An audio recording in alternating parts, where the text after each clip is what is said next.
Hello everyone, another clear night. This time we have an almost full moon, but it's gonna work out, I guess. Welcome everyone to my live stream, the first episode of this series on astrophotography, your choice. A way different idea I had about live streams. So yeah, let's gather more people right here.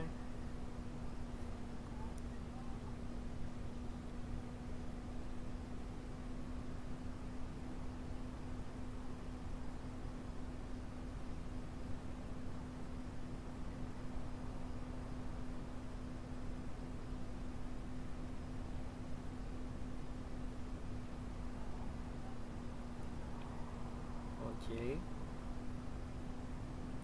welcome everyone.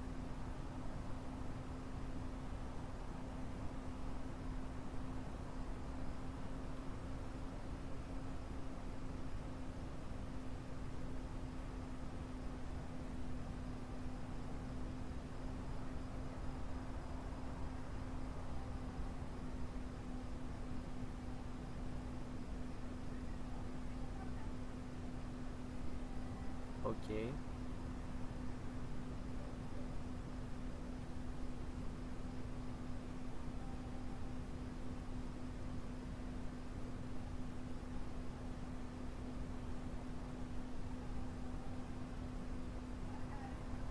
hello, how are you guys? Tonight, as you can see, we have another live stream, a live stream which I was planning from like the morning, and I just wanted to tell you hello, how are you? And I just told you, like, on the Discord server, I told you like 3 hours ago or something like that, but right here I told you 10 minutes before, because I wasn't that sure that I'm gonna do a live stream tonight. But as you can see, I am here finally. I was live 2 days ago, I guess. Yeah. So yeah, let's see what we're gonna do tonight. Happy for you, mate. Okay, so I can see that we are 3 on the live stream. So I don't know if it's okay to start. So if you don't understand the context of this live stream, what I'm gonna do is to just tell you to suggest me some targets in order to photograph. I'm gonna invest like 20-30 minutes on each one, depending on how bright it is, and I'm gonna process it live right here while I capture something else. For example, if the first target is the Dumbbell Nebula, I'm gonna process the data from the Dumbbell Nebula while someone else has told me to capture like the Andromeda Galaxy. So this is what I'm gonna do. You're gonna suggest me a target which is accessible from my location to photograph, and then I am going to take pictures, stack them, and give you the result. Of course, I'm gonna upload on the feed, YouTube feed, for anyone who is not followed on my Instagram. By the way, we hit 9,000 followers. Thank you so much for that. And we are just one step away from 10,000, which is our huge milestone. So let's see what we can do there. Hello, how are you, mate? Okay, so since we are some people right here, I want you to suggest me one target, because I want to start right now. I also have my food right next to me, so I'm just gonna be eating in a few minutes when I start everything. And yeah, this is what I want from you, just to suggest me one target which is accessible. Right now I think one good target is the Dumbbell Nebula, but what you like, whatever you like. Okay.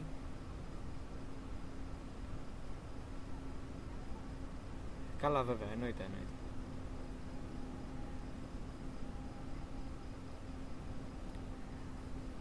Okay. There are many targets on the night sky right now which are bright. I also want to mention that we have an 88% illuminated moon, which doesn't make everything easy, but we can get the brightest ones for sure. For example, we have the Dumbbell Nebula, we have the Andromeda Galaxy, which is quite low right now, but that's okay. We have many globular clusters.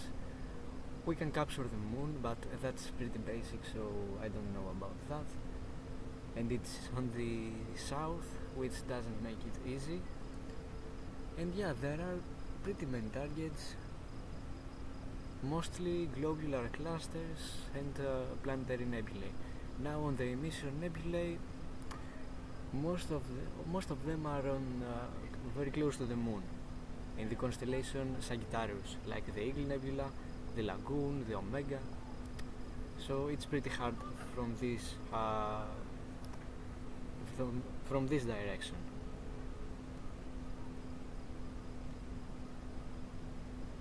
I want to hear suggestions, and I'm gonna choose my favorite. I don't know. The Ring Nebula. Yeah, that's a good one, but what's the problem? It is on the zenith. It is on the zenith, and it is not in a very good location.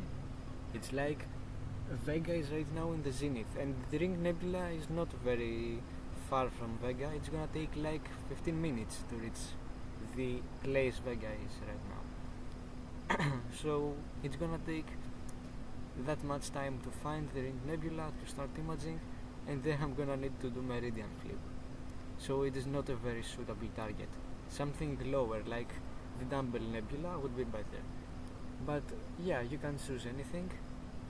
The Ring Nebula is like, let me show you on the planetarium here on Stellarium for evidence. How does the night sky look right now? And it's gonna help you find some targets as well. This is something I didn't think about. Okay, let me just place my phone somewhere stable. Alright. Okay, so as you can see, this is how it looks. We have the moon exactly on the galactic core, which is something very bad. And yeah,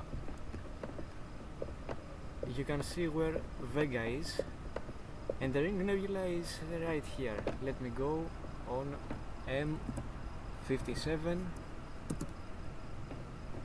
This is where it is, and let me choose my telescope. It is also very small, but you can do a job.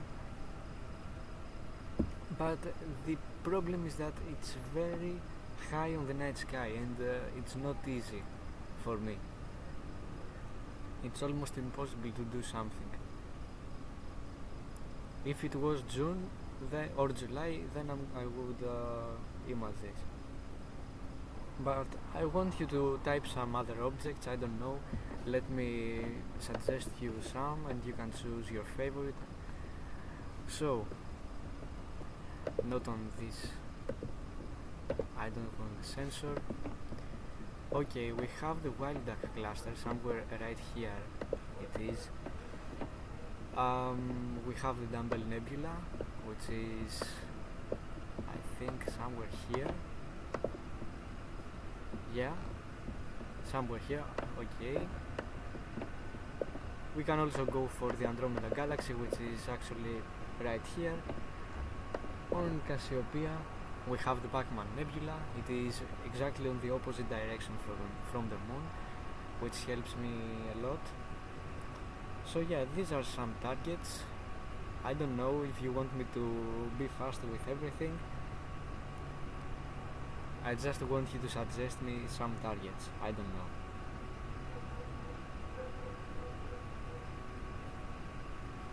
we just had the problem with the Ring Nebula, sadly.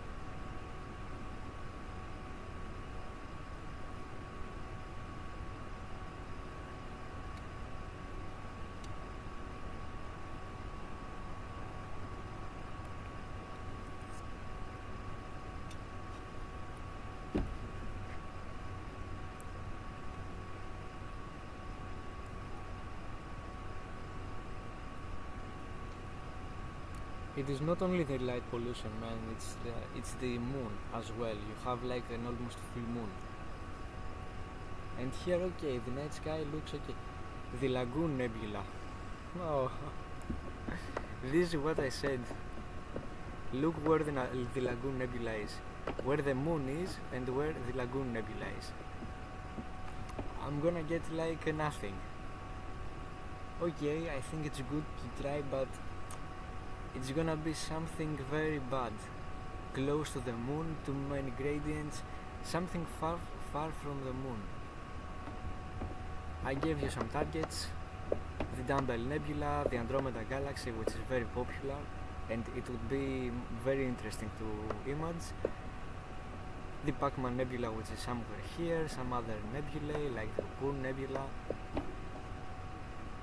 M71, let me type this because I don't know which it is. M70, oh, the globular cluster. Yeah, okay. Deal. So our friend here suggested me to capture M71, which is this globular cluster right here, and I can see it through my eyepiece, and it's also a very good target for this. In your opinion, is it possible to get good images with an altazimuth mount? Like what altazimuth mount? Like a go-to or an untracked? It has a difference. But if you want to do serious astrophotography, an equatorial mount is required, in my opinion. Okay, so since we have a target and it's also very accessible from this location, I am going to find Messier 71 through my finder scope. It's not something hard, I guess. It's between many stars, so everything is easy. Yeah, I know about that. Globular clusters are very good for me as well, so this is why I'm gonna start imaging this beautiful globular cluster, which I haven't imaged before. This is the first time I'm gonna take a photograph of this globular cluster, if you want to believe this. Okay, we also have right here the guiding setup as well. Now, what I have to do is to find, to connect my camera, of course, and then focus. You're gonna see a live way on how to do astrophotography. Okay, I have already polar aligned my mount. I have PhD2 guiding right here. Okay, so I'm gonna type down the object name in order to have everything organized, M71, and let's get started. So I need now the cable, which I think I have left in my house. Come on, like, I had one job literally. I'm gonna be back in 1 minute to get my cable. Sorry for that, I am literally stupid, I know that.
Okay.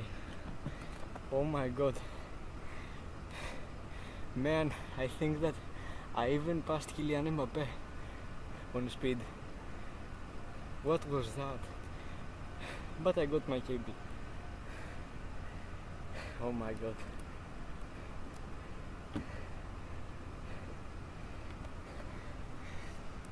What was that speed run? My legs are in pain right now. Okay, let's go to a very bright star. We have Deneb, Altair, but I'm gonna go to Altair because it's much more close to the globular cluster M71. So let's get the dummy battery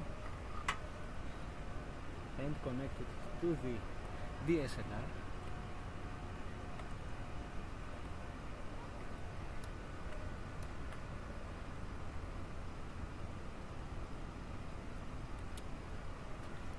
Man, I'm the first astrophotographer who is gonna like get a new record in high speed.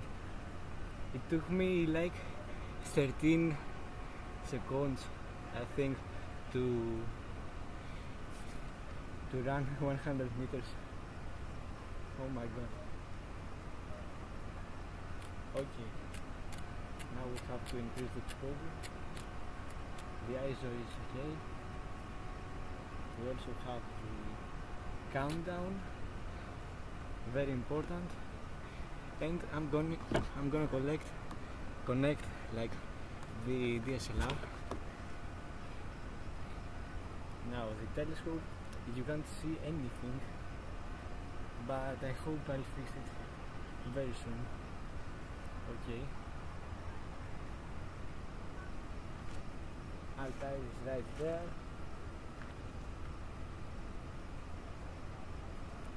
The classic routine during final school. What an experience. I can see y'all laughing in the comment section. Oh my god.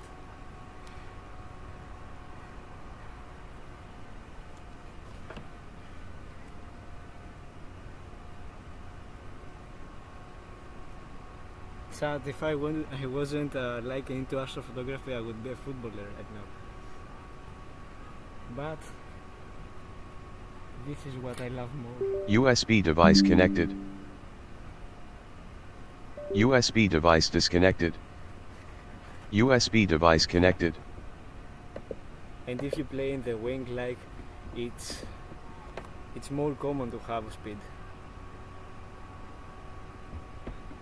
Okay. Camera connected. And now I think I'm on Altair or something like that. Let's see. I can't even see a thing, like, let's see.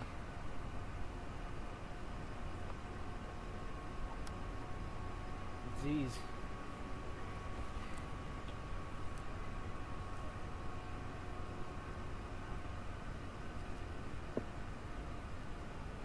Hello mate, how are you? Welcome to the live stream.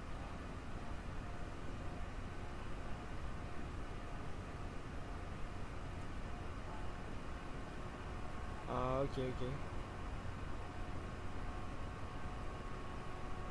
Yeah, the link, of course, of the Discord server for whoever is not in the Discord server. It would be an honor to have you there.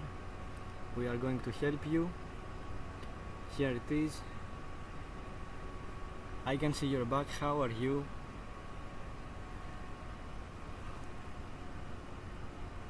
Oh, okay. Did you enjoy it there?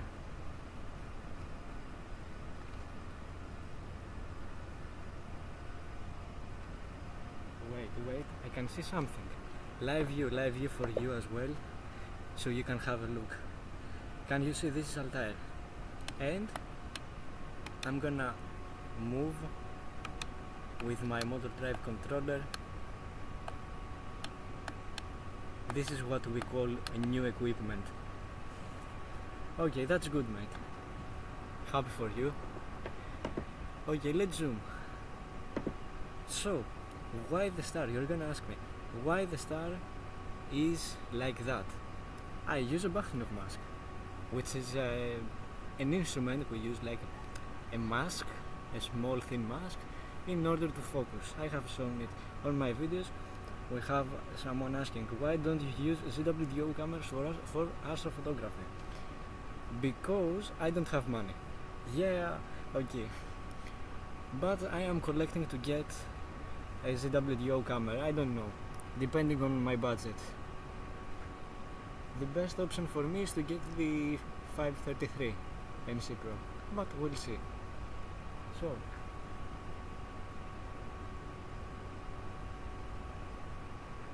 you can see here that it has this pattern. This is the right pattern for the focus.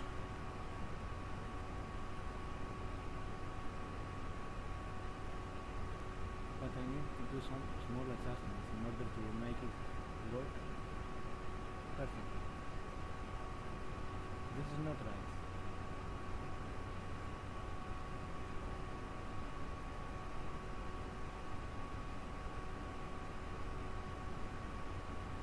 Okay. Is this right? Very close.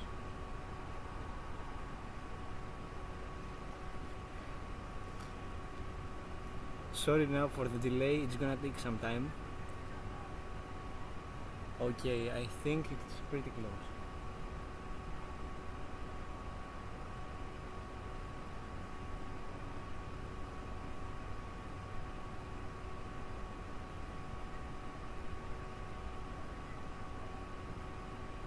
Now I think we have the perfect, you can see that even these small three parts are perfectly aligned, which means that we have got the perfect focus.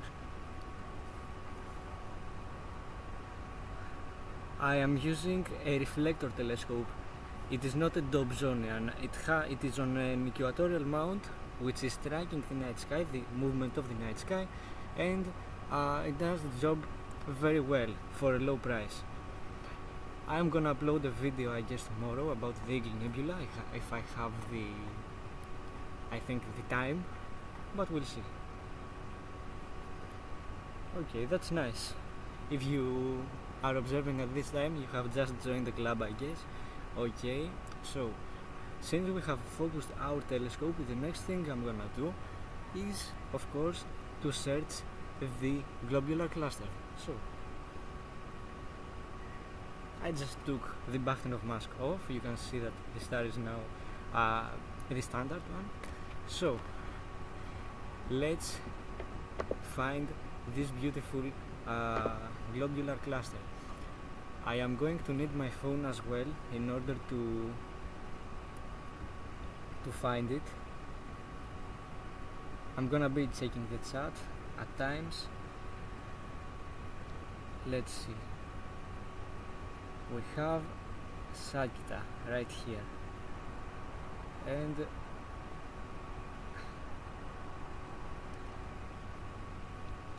it's on these two stars. Okay, got it.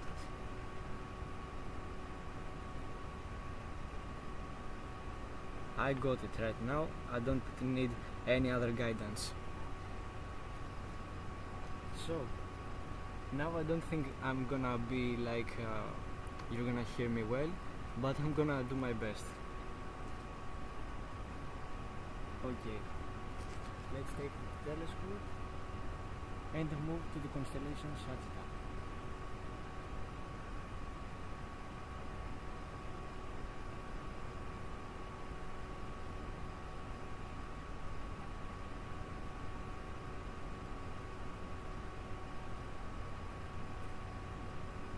Okay, I think I'm spot on.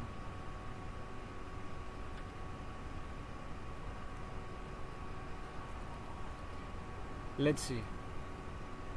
You can see a star right there.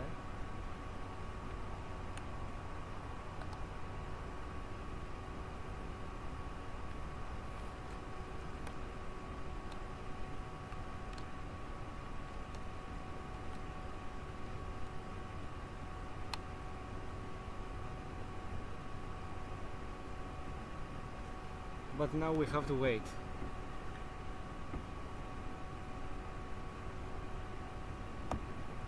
Oh yeah, tell me about that.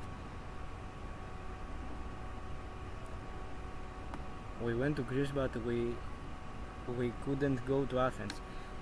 In my opinion, this was the best thing you did. If you went to Athens, it's like a very bad place. I hate that place, in my opinion. It doesn't have anything to offer, I guess.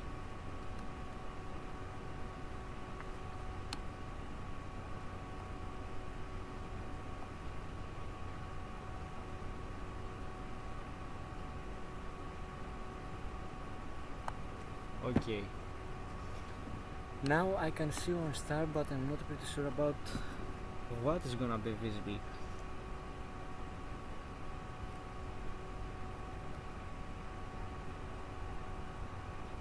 Okay, I can see one.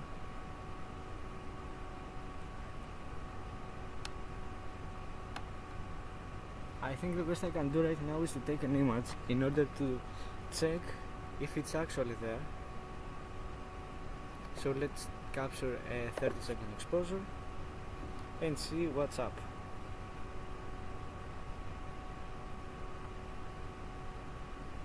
That's nice. So which places did you visit in Greece? Did you visit like an island, this other counter? Oh my god. Look, this is how many images I have captured with my DSLR in like 1.5 years. Not 1.5. It's gonna be like 2 years in a few days. I bought it on September, early September. Okay, let's see the image. I can see one star right here and nothing more, which I don't know if it's good or not.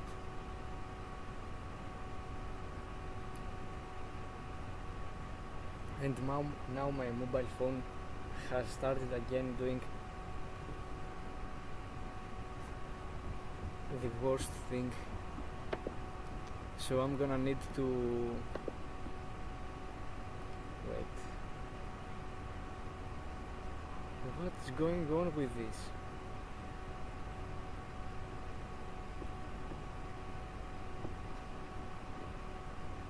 Okay, let's go back. I'm gonna need to open YouTube from my desktop, sadly. Let's go.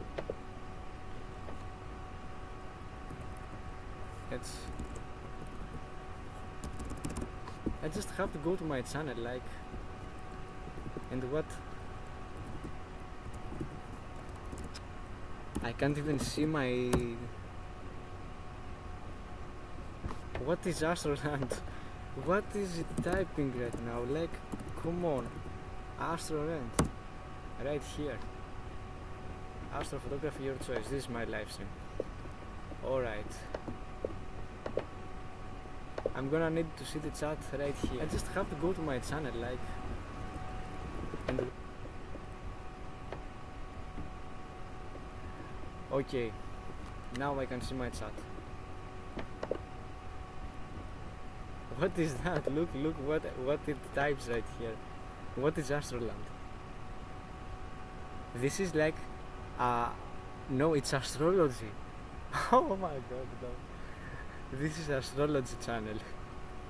Alright. Since we are here, I think I can see the chat and we're good about that. So,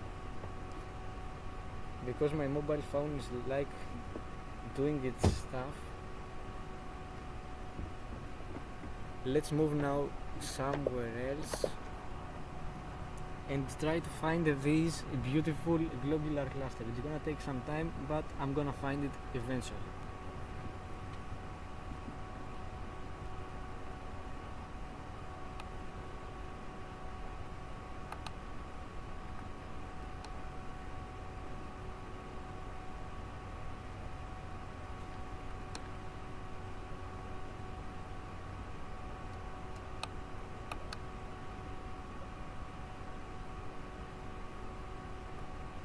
Ideally, I would like to see 2 stars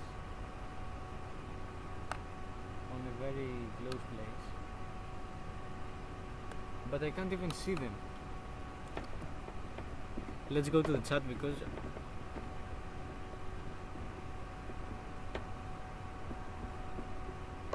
like I can't just see the chat. Okay. Where it is, I don't know.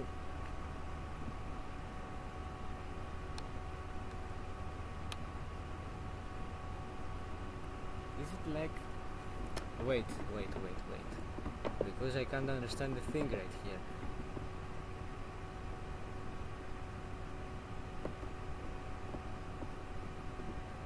It's here.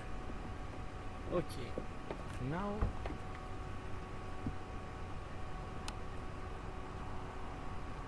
everything is more clear.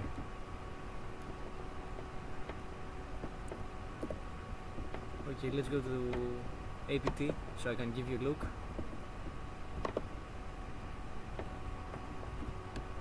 I can see 2 stars.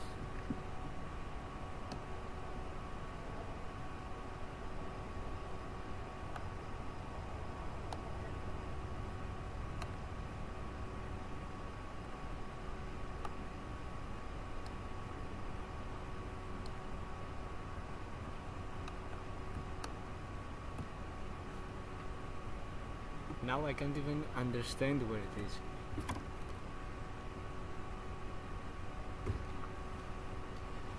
And my phone isn't working because if I had my phone, it would be much better. Because I am used like on Stellarium Mobile, not on the desktop, you know. On the travel scope, this is what it says and shows. It's below that. So I have to go below that.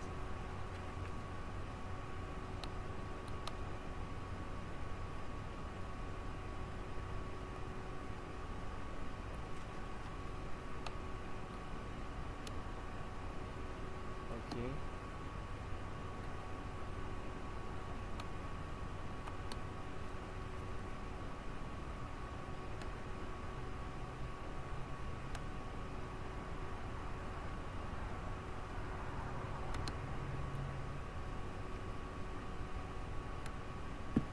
I hope I'll find it. I don't know.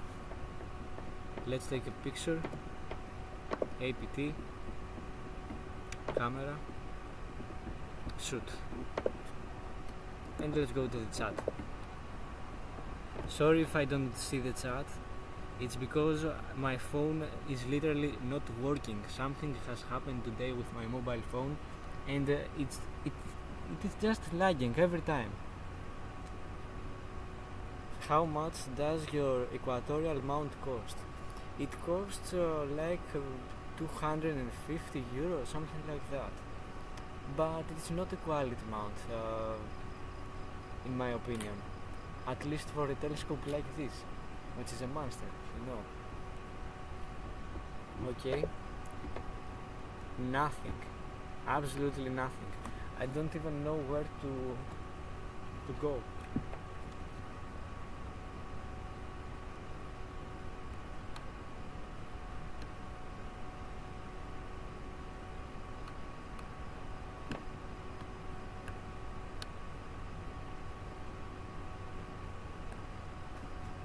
Well. There is a star right here and the bright one. I have to go to this bright one.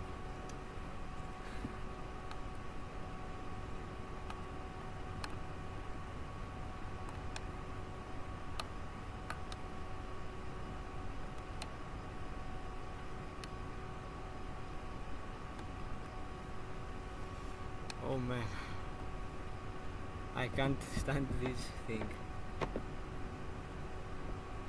Restart your phone. I have done this like 3 times. It is just the RAM of my mobile phone. I have a 12GB RAM phone and it's like only 1GB left. From a time to another, from 9GB it goes to 1GB left. And it is like lagging every time.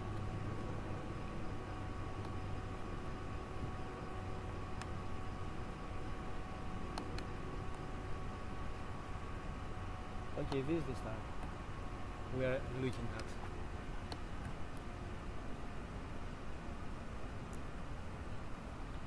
Which one? You mean mount? Which mount I would like to get?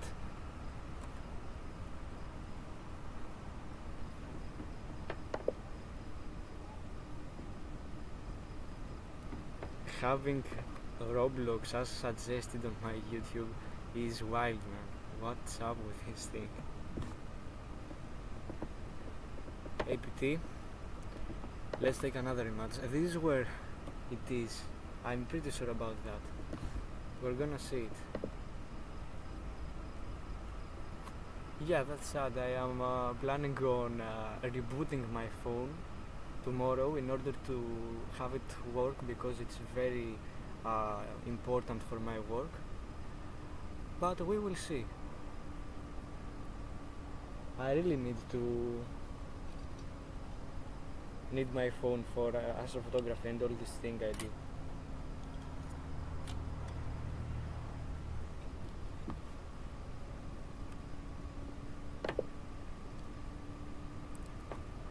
Yeah, this is where it is. I just found it. Okay.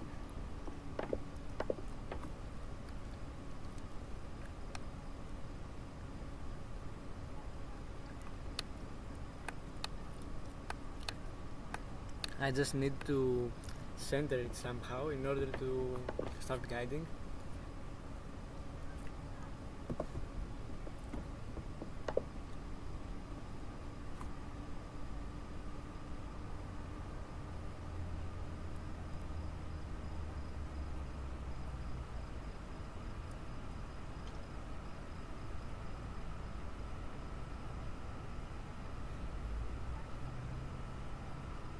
Is it working now? Yeah, it's working.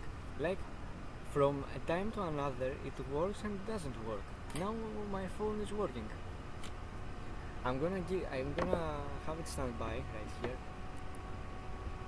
Okay.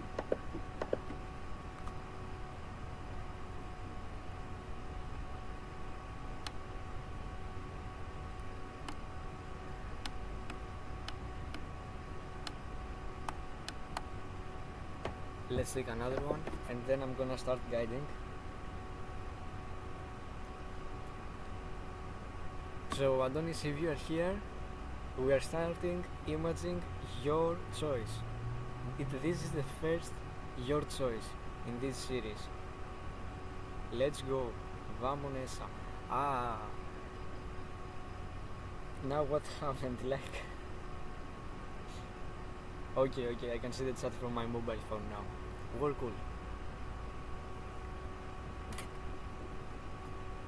And I'm gonna close Stellarium. This is where it is. Now I just have to move it a bit to the left, like that, and I am going to connect everything related to guiding. Let's go. Yeah, this is the thumbnail, if you can tell. Okay. So now, yeah, everything you write, you are proud of this. Let's go. You are the first choice.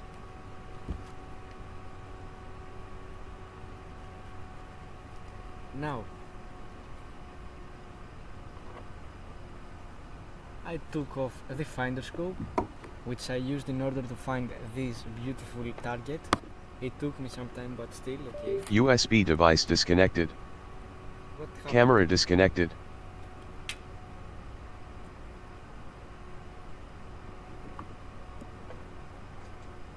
Okay.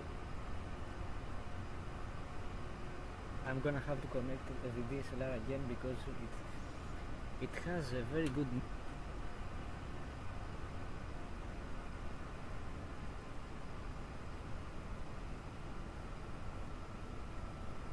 USB device connected. Connected.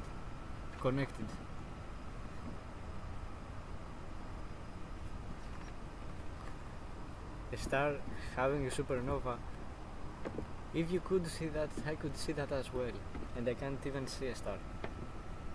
Supernova. But I captured the supernova on the previous live stream. You can see the result on my feed. It was very nice. And now let's take the side real 2 times. And let's start. Now we are calibrating the guiding in order to have a better accuracy, which is very important, trust me. And then I am going to start taking images of this star cluster. I think I'm gonna capture like 60 frames of 30 seconds, which is a total of 30 minutes.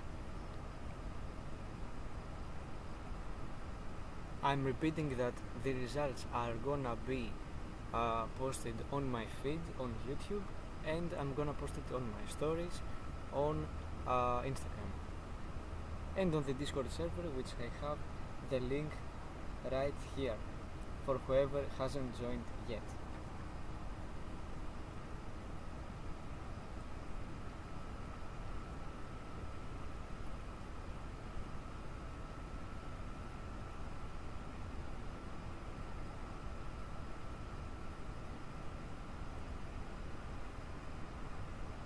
We are guiding, that's a very good start. And now I'm gonna make my plan, create a new one, because this is something I'm gonna work on in a few days, and I'm gonna call it yeah, like that, light frames plan. It's gonna be 60 on the count, 60 frames of 30 seconds, add as new, okay, and connect. Camera connected. Start. Exposure Let's started. go. The first frame is here. The first frame is now being captured. Very nice.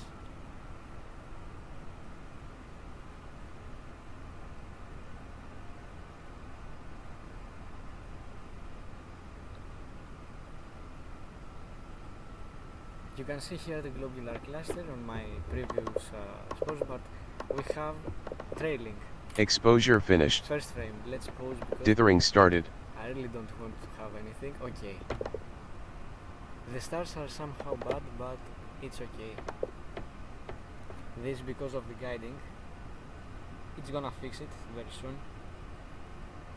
Now it's dithering, so we won't have walking noise, which is a nightmare to remove, trust me, on this one. So now we're just waiting, and then Exposure started. what I want to say is that it's gonna start the second one, and it just started. So this is how it looks from my first perspective, like first view. It looks very nice. I haven't captured this before, I am saying that again. So this is something that I want to work on. Exposure finished. Dithering started. You can see that the stars are getting smaller. It varies from one frame to another. Now we're gonna get our, you can see here it says it's one frame away from 10,000 frames. Now we're gonna capture like our 10,000 image, like of all time. Since Exposure started. Everything right here.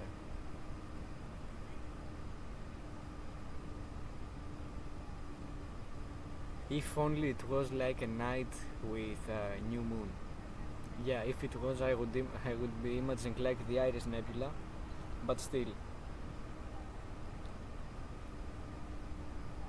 So this is a series I'm gonna be doing every month, or at least I'm gonna try. Exposure finished. Dithering started. Like tomorrow there might be a meteor or an asteroid which will crash on planet Earth. I can't like promise you something. But of course, I'm gonna try to do at least once in a month. Hello, how are you? Exposure started. Thank you for joining here under the stars. At least some of them are visible with this moon, but still okay.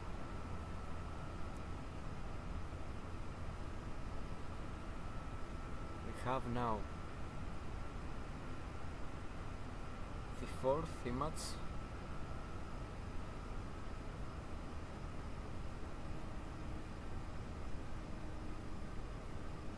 Exposure finished.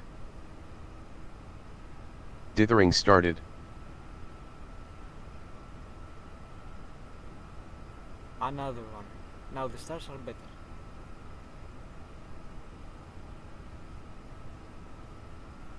Let's see the chat.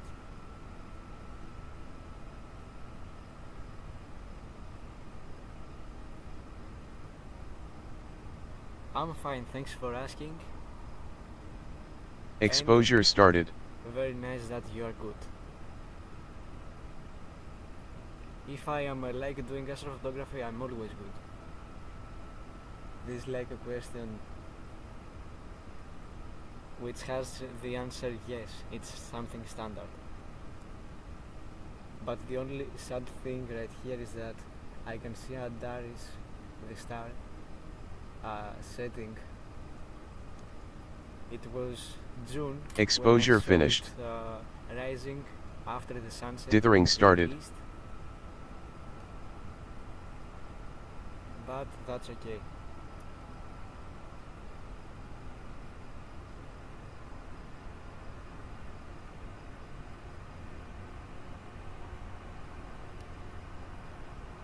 So what I want to check, wait.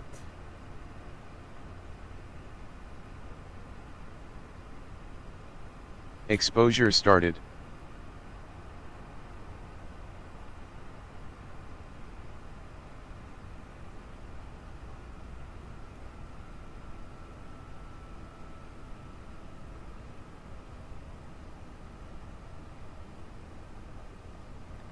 Now we're just getting the frames.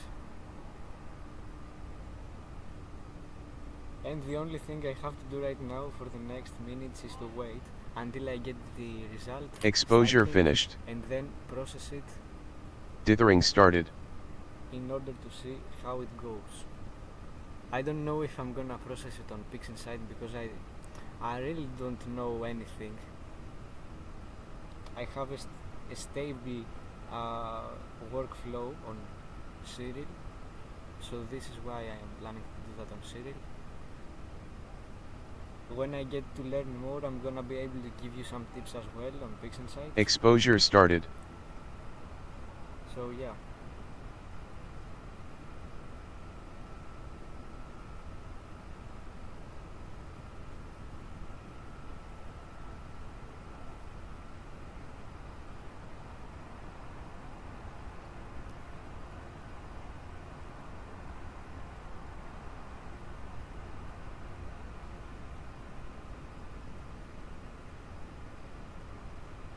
By the way, Exposure finished. I think that this globular Dithering cluster started. looks more like an open cluster which is very small, like the wild duck, than a globular cluster, but I don't know. It is just very faint, you know, it looks like a very faint concentration of stars in the center.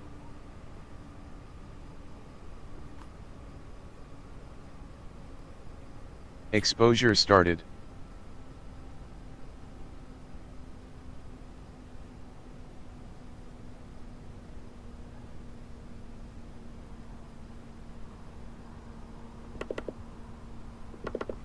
Okay.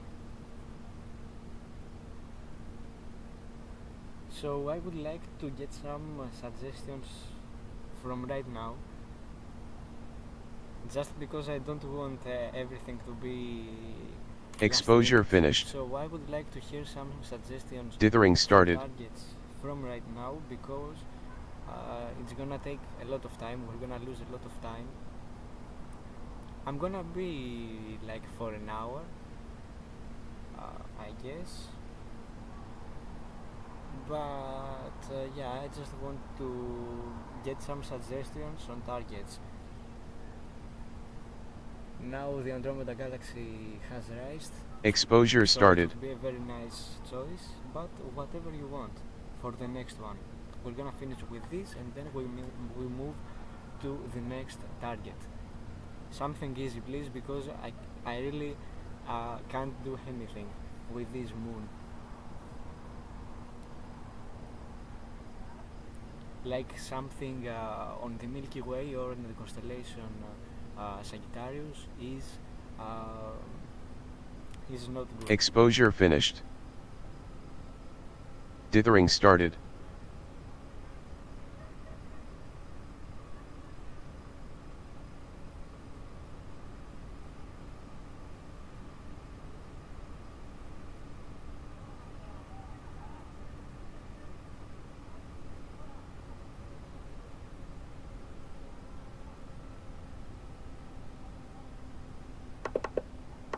Let's see. Exposure started. Ideally I would like to stay like all night, but some of you will be sleeping then, so it's not gonna be good for both me and you. Especially if you are in Europe, then it would be something bad, a bad time. For example, if you are in England and I am in Greece, at 5 a.m. in Greece it's gonna be 3 a.m. in England, so Exposure like finished. 3 a.m. This is the only Dithering started.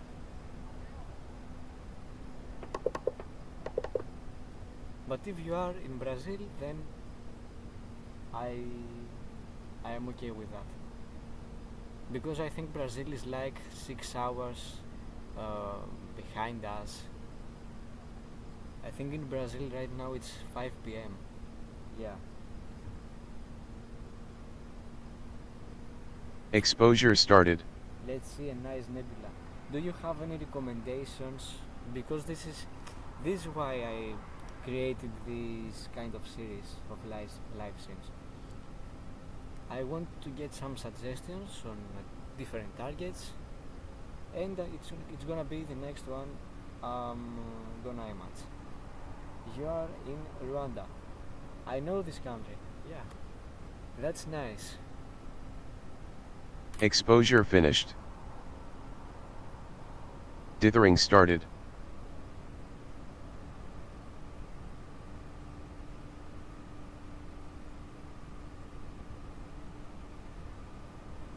In which country are you in? You might be in the Balkans, if you have the same local time as Greece.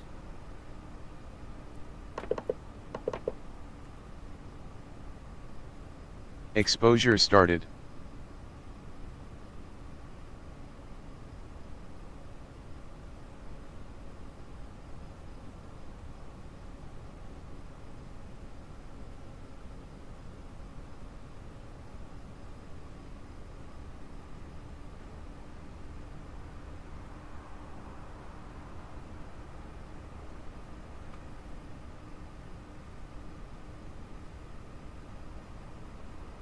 Exposure finished.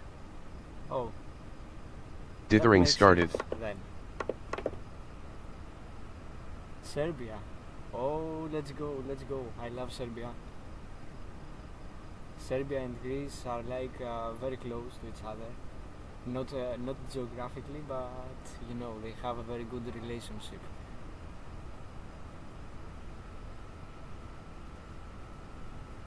And I like Serbia. Exposure started. It is amongst my favorite countries. But I have said many times before, and I'm gonna say that again. Even if I am Greek, I wish I was Brazilian. I wish I was Brazilian. Really. No. I use Astrophotography tool. You can see right here. It says Astrophotography tool. I would like to use Nina, but Exposure I finished. can't connect it with my DSLR, which Dithering is the started. only camera I have in order to do astrophotography. So, yeah, you can tell how everything is. I'm using astrophotography tool with PhD2 guiding in combination, so you can have guiding and automated astrophotography. I know that Nina is like Exposure better, started.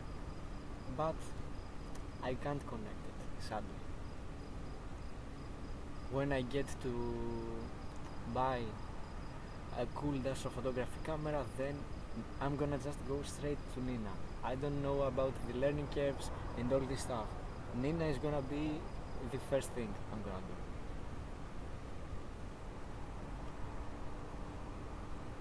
do. Well, that's a very good question. My Exposure mount finished. is the Skywatcher EQ3, which has Dithering started. tracking in both axes. This is why I am guiding. And then the telescope is the Skywatcher Explorer 150p. Another good option for beginners, a reflector telescope. The camera is the Canon EOS 4000DA, modified for astrophotography. Then on the guiding Exposure setup, started. we have the ZWO ASI 224 MC as a guiding camera, and the ZWO ASI 30f4, the ZWO Miniscope 30f4, not ASI, my mistake, as a guide scope. This is my setup. I think it's pretty basic, but this is what I am trying to fix. I'm trying to get better equipment. I'm gonna start from the camera. Exposure finished. Required for astrophotography. Dithering started. So yeah.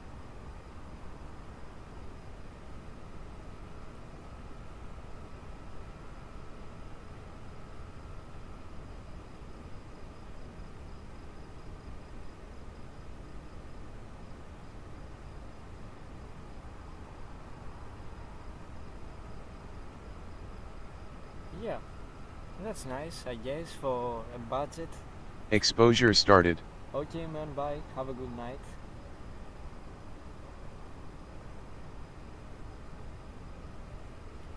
It's just the only problem I have. I don't have enough money to build my setup. I'm like 15, so you can tell about that.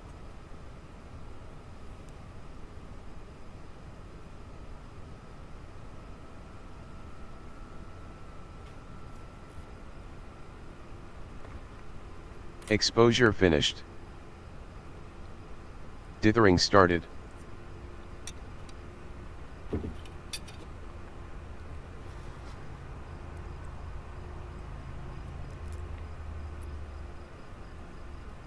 Oh my god. This setup is like my dream setup.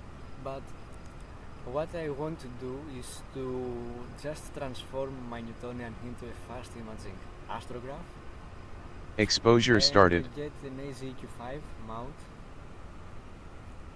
And then the ZWO ASI 533 or 585 MC Pro. And then I'm just gonna change, get off-axis guiders, get coma correctors, reducers, and then I'm gonna switch to monochrome. Yeah, Cass King with astrophotography. Literally, if I had, if someone Exposure just finished. by and gave me 400 euros, I would Dithering buy started. the camera I want. And trust me, this would take my astrophotography into the next level. And since you are using the ASI 2600 Duo, then I can tell that the images you're getting are insane. Exposure and started. You're not required to use guide scope and a guide camera. Everything happens with the second sensor. And the ASCAR telescope is also very powerful. I would like to get the SQA55 in the future, the distant future. And you have the AM3 mount, which is also a very good deal. Harmonic mount, very Exposure finished. short, I guess. Dithering started. Has a lot of benefits.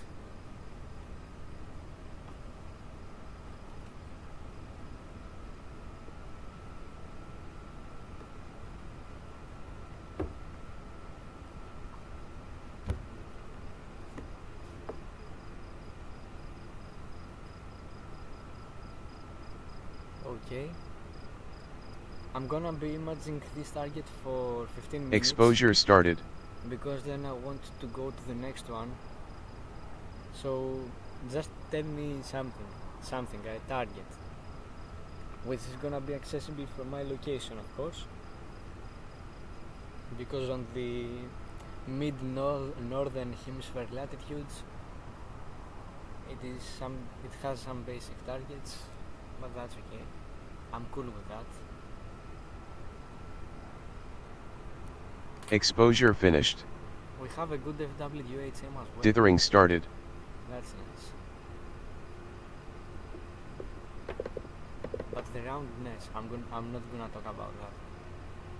See, this is what the downsides of the Skywatcher EQ3 mount, which is trying very hard to handle 8 kilograms, not 8, 7 kilograms on top of it. Exposure started.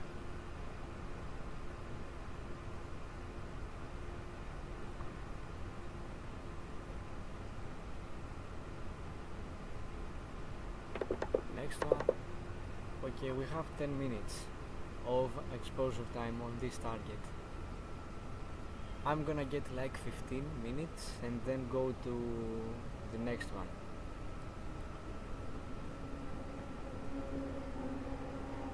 Exposure finished. Dithering started. Man, these guys with the motors, with the motorbikes, which do this very loud sound, it gets me like on the nerves.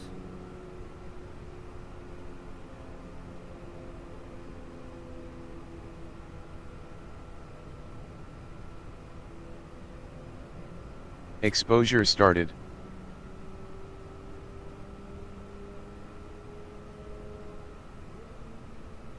Okay, whoever is on the live stream, what are you up to doing in the next few days with astronomy or astrophotography? I don't know which you prefer, but I would like to hear some plans. For example, I am going to Exposure finished. be like sitting on my bed every Dithering night started. and sleeping without doing astrophotography, because this moon is literally killing all my details. So yeah.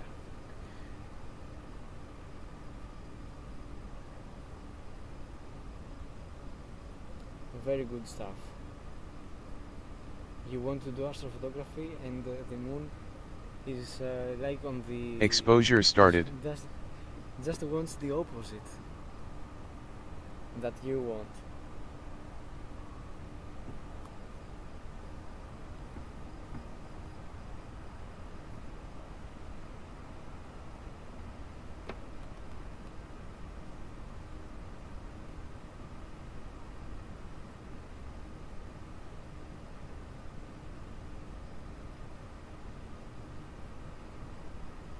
Exposure finished. Next one, Dithering started. 23. Okay. The stars are gonna be like eggs, but that's okay.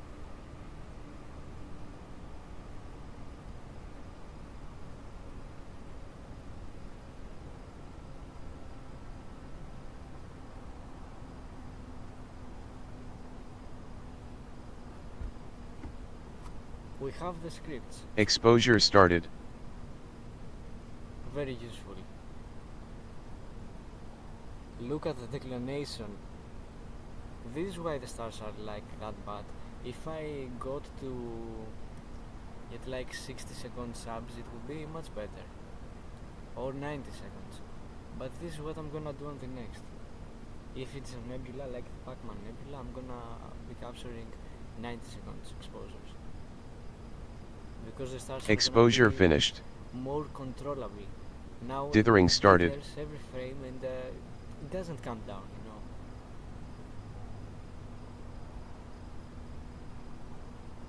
So it's better to get like something between 30 and 120 seconds. I think 90 is perfect, at least for my mount. Now if if you have a setup like Exposure our started. old user gazing, who has the AM3 and all these blown up setup, then you would easily use 5 minutes exposures. Capture, not use. And respect to him, because he has a setup that I am literally dreaming, and I'm gonna stay on the dreams. Exposure finished. Dithering started.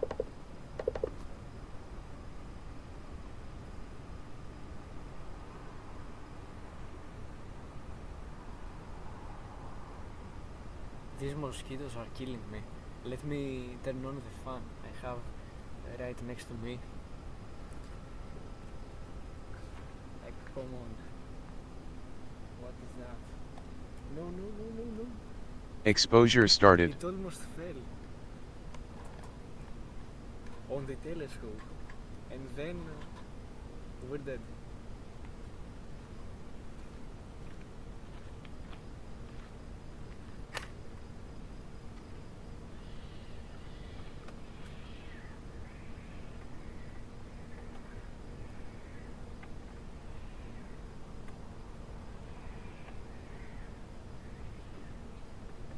Exposure finished.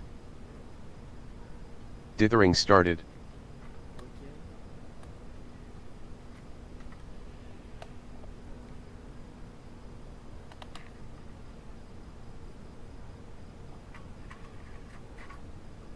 I think it's perfect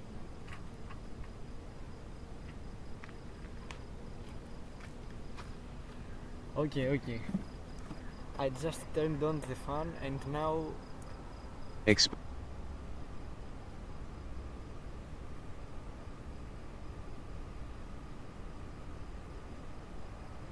I don't know if you can hear me, but the internet connection is so bad.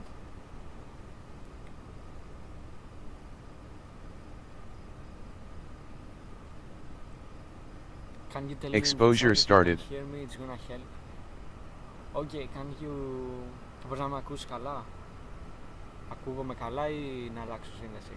Να βάλω δεδομένα δηλαδή.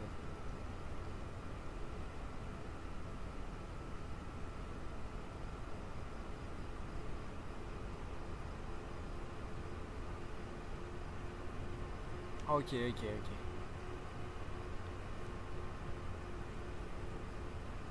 Since you can hear me Exposure well, then finished. I don't have anything to be afraid of. Last frame, Dithering started. please tell me target. I just want to hear a target. Because now this is the last frame and then we're gonna finish with that. I need another target pretty much. Please.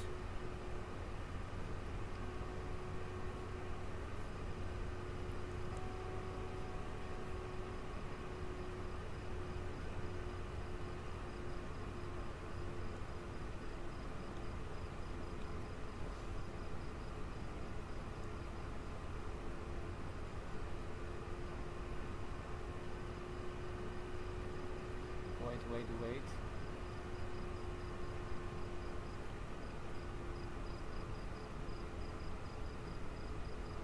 Exposure finished. Dithering started. Exposure cancelled.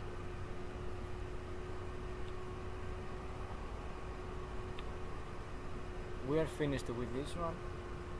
Now I just want to get a better internet connection because it is a pain in the back, I know.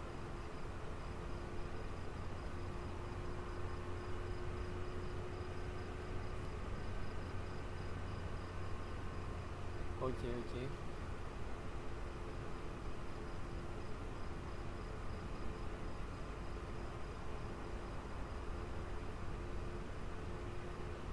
Now let's connect that.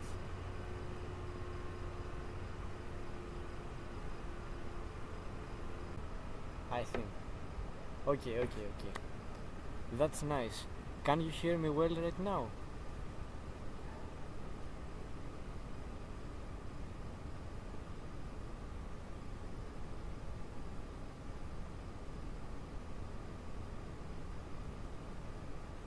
I think I fixed the internet connection somehow with mobile data, which is also rubbish, but this is the best I can do right now.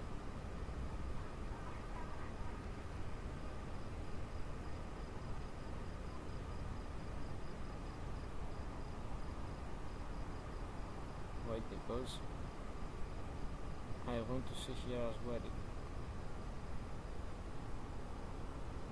if it's working or not.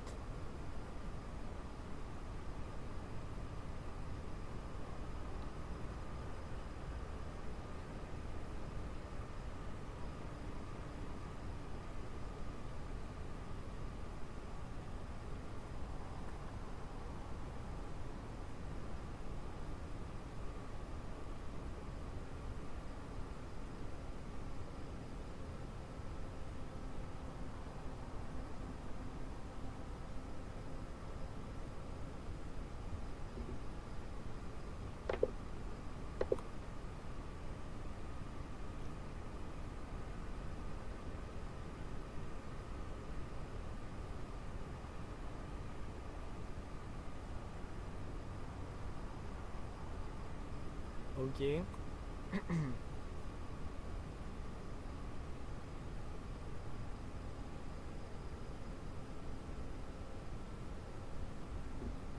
The mobile data is bad as well. I don't even know what to do at this point. And I really don't want to shut down the live stream. Just be patient for a minute, because this thing is like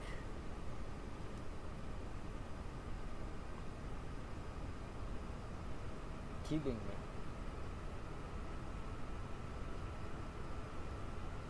It can't find like the okay. So you can hear me well right now. There's not any problem.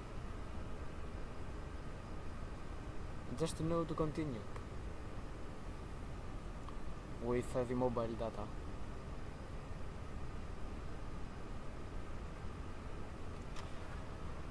Oh my god. Anyways, this is the best I can do at this point.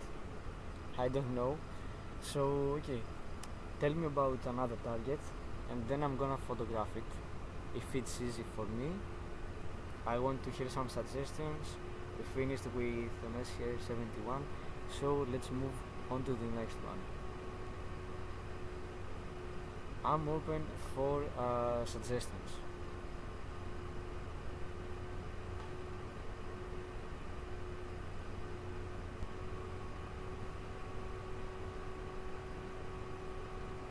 I don't know if you can hear me, chat, because the internet connection is also not stable, sadly.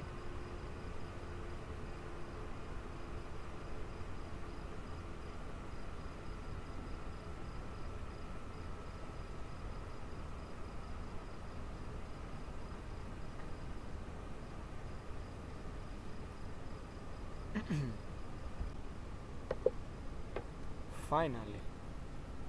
Can you hear me right now? I hope that I can be heard from you. It's alright right now. You can hear me.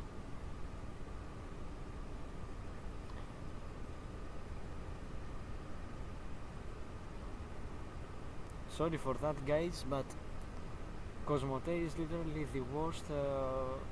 It is like supposed to be the best internet connection in Greece, but it's the worst. Okay. Since you can hear me, you can suggest me targets. Now I am safe with this stuff.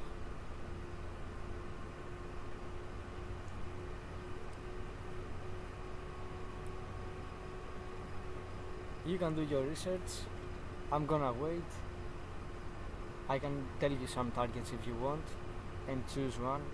There's the Andromeda Galaxy, the Triangulum is still very low, the Pac-Man Nebula, the Wizard Nebula, the Bubble Nebula, the fireworks galaxy, not the fireworks galaxy with this moon, no.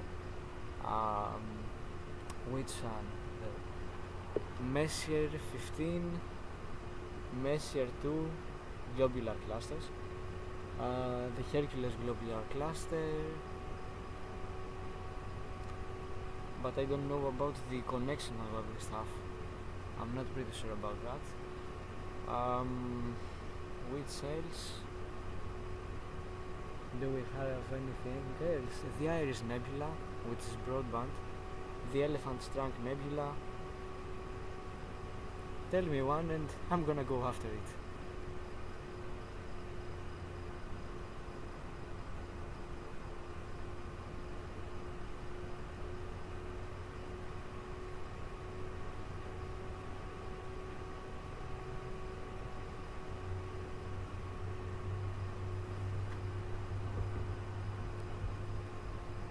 Let me stack the data as well until I get some recommendations. Astrophotography. Okay, let's get the data.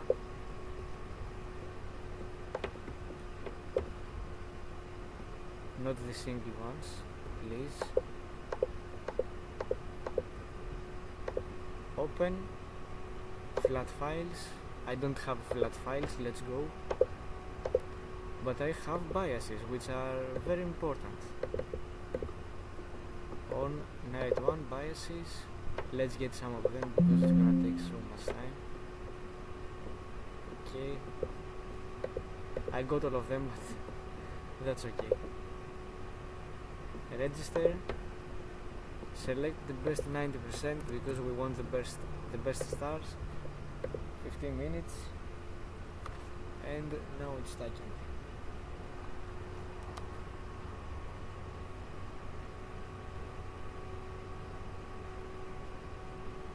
I just want some recommendations because I literally don't have one.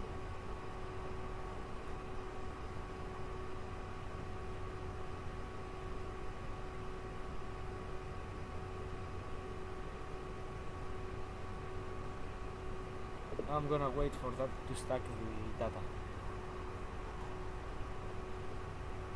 Very good.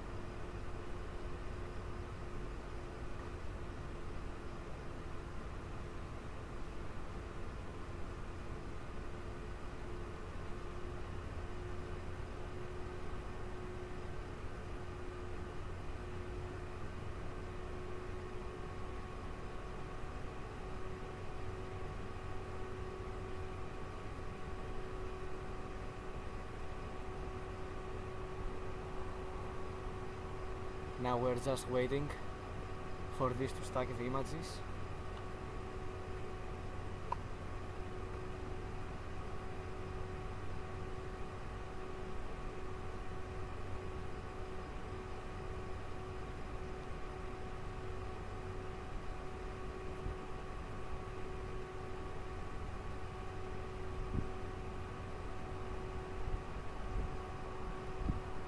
Computing master offset.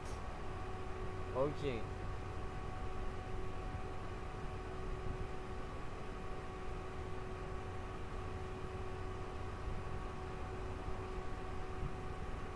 Now the Discord is on fire. The server.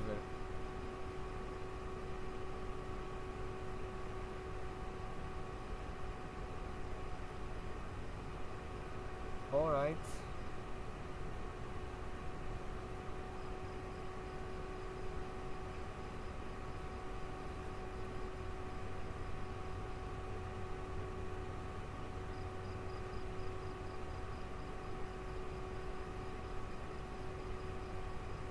Now it registers the images.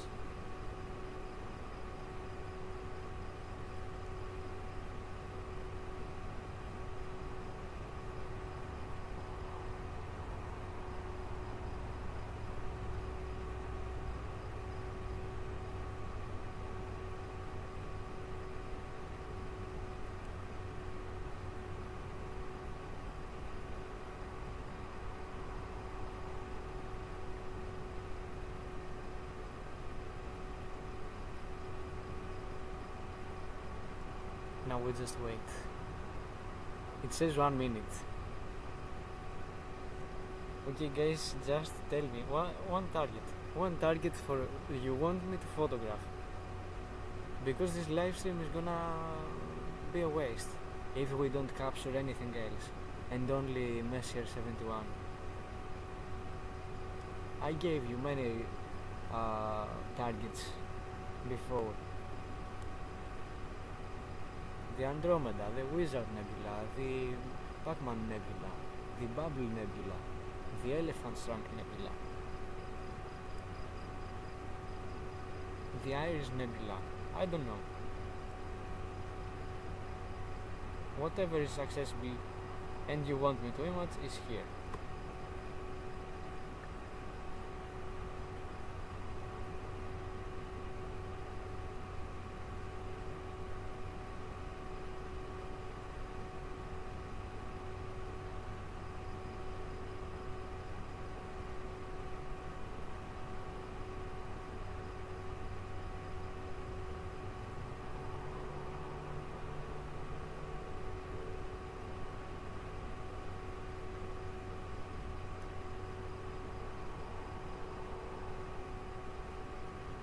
Now it's gonna stack the images.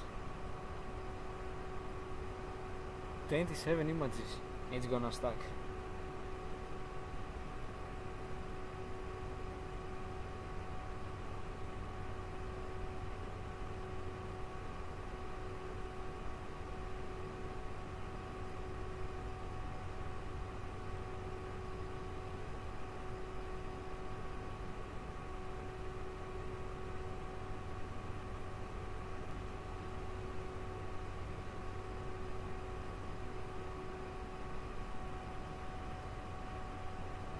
It's just some seconds now and we get the stacked result finally.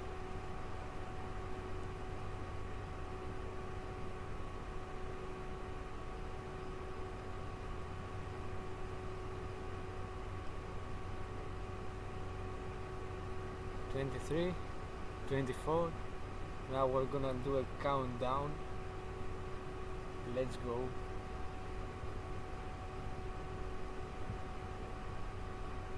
Computing final picture. It took so long.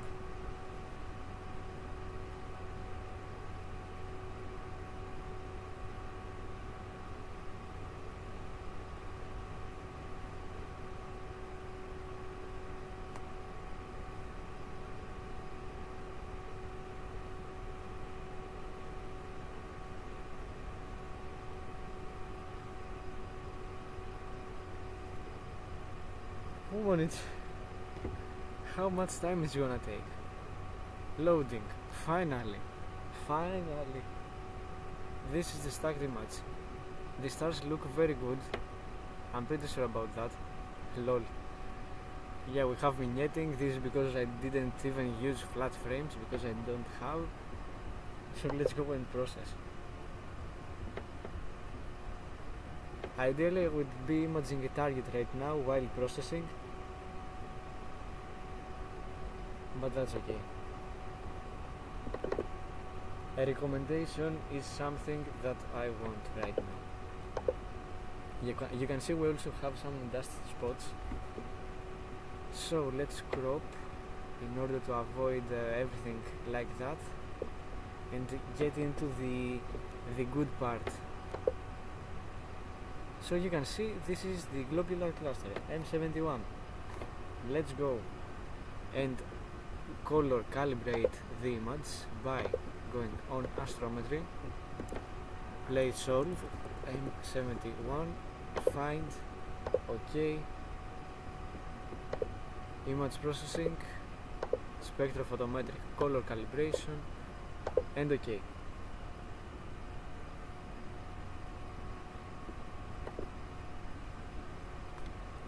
Next, we are going to Python, Graphics AI.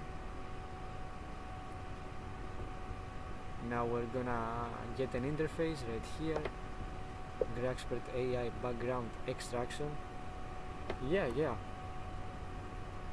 it looks good at the first glimpse, but I really want, please someone, tell me a target. Whatever it is, but I can see it from right here. Tell me target so I can image.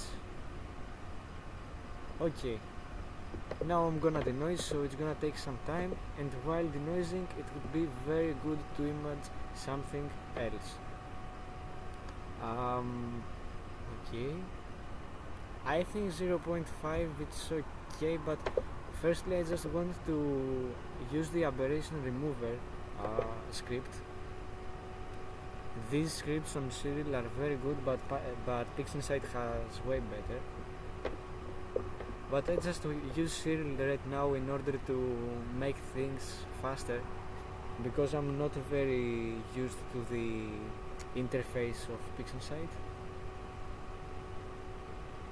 I hope that in the next month I'm gonna be able to give you some tips as well. Now you can see that it's almost flat everywhere, so the next one, not scripts, Python, processing, Graphics AI, and wait, denoising. I can see a lot of noise, so I'm gonna go to 0.75. That's okay, I guess. And now we are denoising the image, because you can see if I zoom in, there's a lot of noise coming from the DSLR. But the stars are very good for the tracking errors and all the stuff I had. They are pretty good, I guess. So yeah, we're just waiting for denoising right now. So yeah,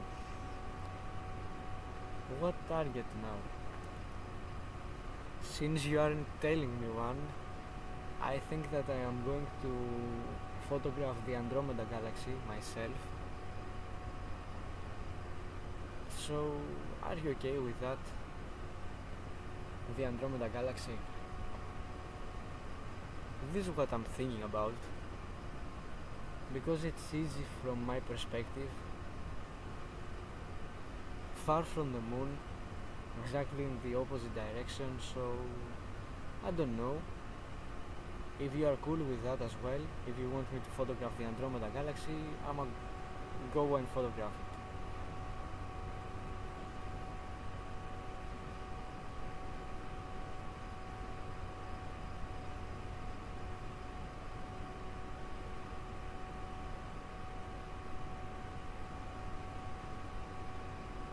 While having this denoising running, it would be very good to try find somebody. Yeah, this is what I'm saying. So, are you okay with that? I can go to the Andromeda galaxy, because this is like what you want. So, since you are not suggesting anything, I suggested one, and if you are okay with me imaging the Andromeda galaxy, I am going to photograph the Andromeda galaxy.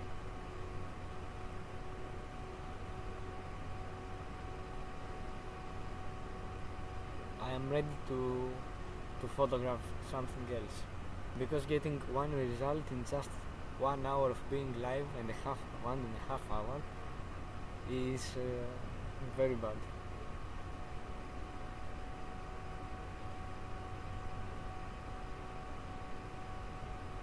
Okay.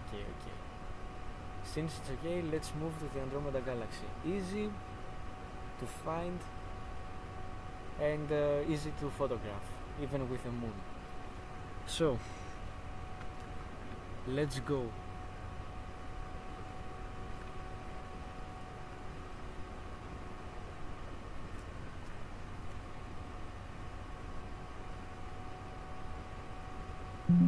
USB device disconnected. Camera disconnected.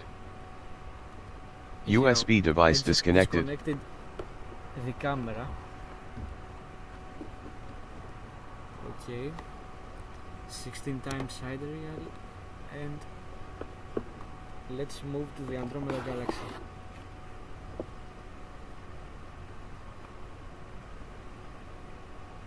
Each time is very close, so yeah, it will be very good to try it.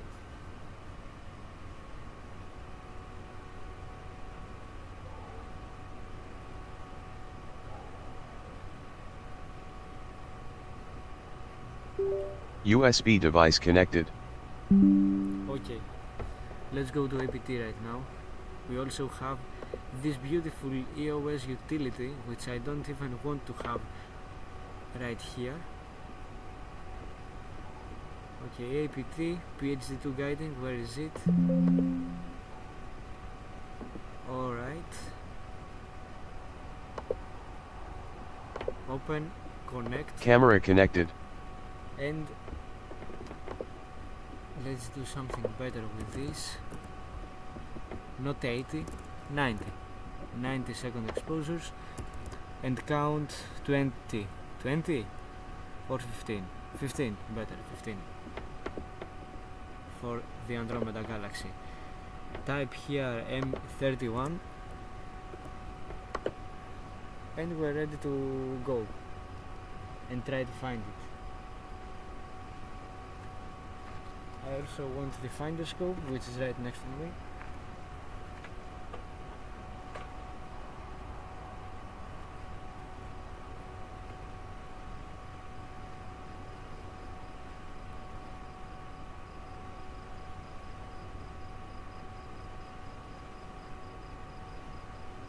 And I can see it right on my finder scope at this point.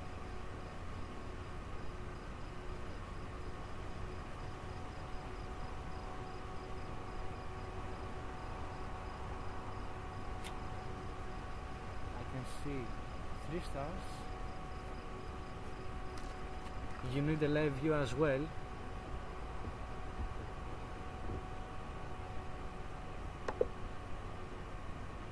Alright.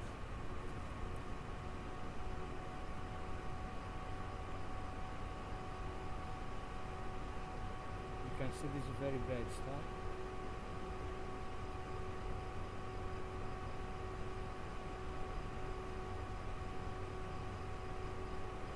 And I can also see the Andromeda Galaxy.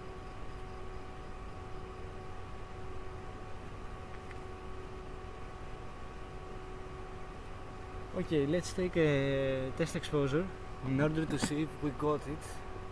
I'm not pretty sure if it's on the field of view, and we need some test exposure to find out, ideally. I hope it's on the frame, makes sense. And let's see. It's just some seconds away from getting the test exposure on the Andromeda Galaxy. Right on my laptop, you're gonna see it as well, of course. This is why you're here. Let's see. You can see that. Yeah, I'm pretty sure that you can see that. This is the Andromeda Galaxy, guys. This is the Andromeda Galaxy. Very cool, right? Look how bright it is. Very beautiful. Now I just have to go down, move this down, and see.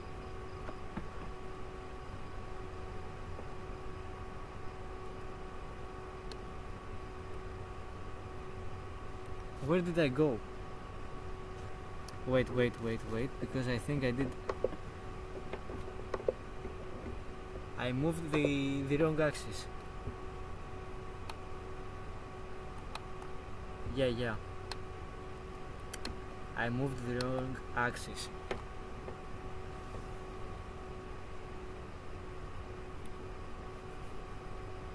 I can see that. I can see the core. Okay.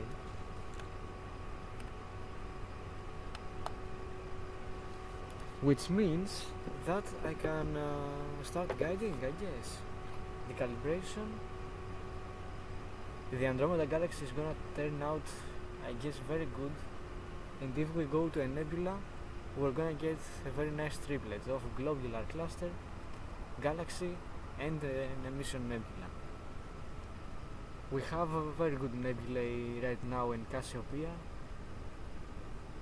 so it would be very bad if we just don't give a chance in these nebulae. Okay. Just a little bit up on the live view, a little bit up, and on the left, right here. I need to auto search in order to see more, I think.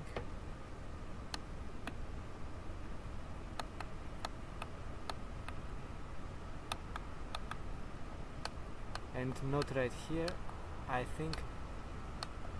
Okay. Now on the linear, and connect my guiding setup. That's it.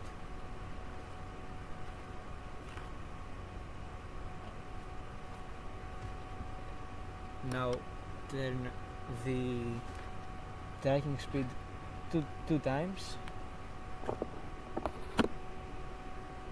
Connect the guide camera to my laptop, and we are ready to start calibrating. USB device connected. My hand controller is gonna fall.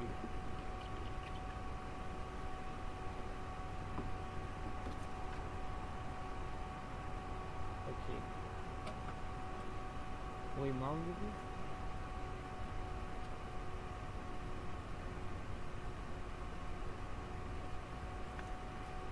And good night and clear skies. Thank you for being here. Yeah, we're going to the Andromeda Galaxy right now. And then, before shutting down the live stream, I will go to a nebula. You can tell me right now a nebula if you'd like, and I am going to photograph it. Whatever you want. Right now Cassiopeia has some very good nebulae.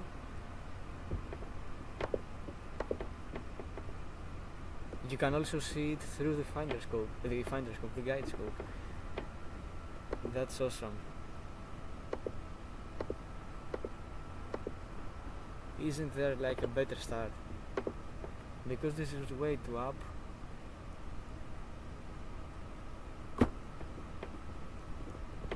You can also see more details on the Andromeda Galaxy as its own. Well, I don't see anything better, so I'm just gonna stay here.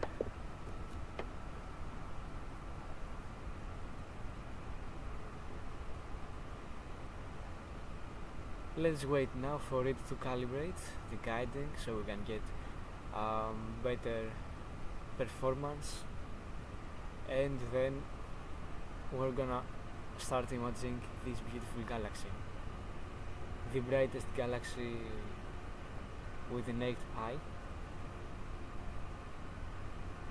Yeah, totally. But I just want one nebula. You can tell me one. There are many nebulae like the Wizard, the Pac-Man, and more. For me, the Pac-Man is the best because it's the easiest to find, it's very bright, but this is your choice. This is why the live stream is called Astrophotography, your choice. You get to choose the target. Okay, now I think we're on the last steps.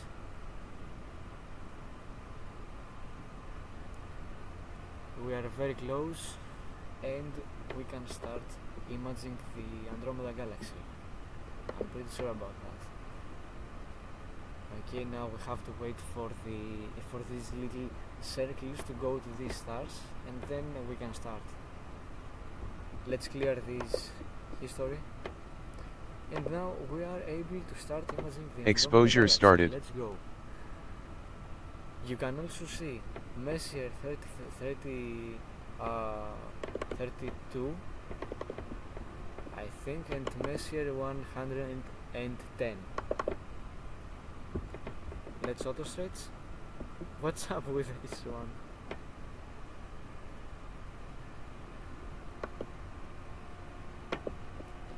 Yeah, the Sol Nebula is very low at this point, and there are trees, so I won't be able to reach it.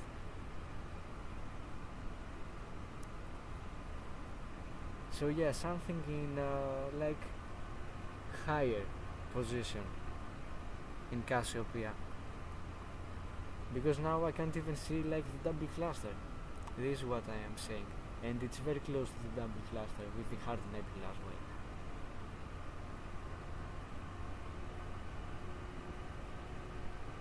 It would be much fun if I had go to, because I could like find it in a minute, but now it's gonna take time because I'm like manually framing, as you said. For me, the easiest one right now is the Pac-Man Nebula. Exposure finished. Dithering started. First frame. That's nice. We have the Andromeda galaxy right here.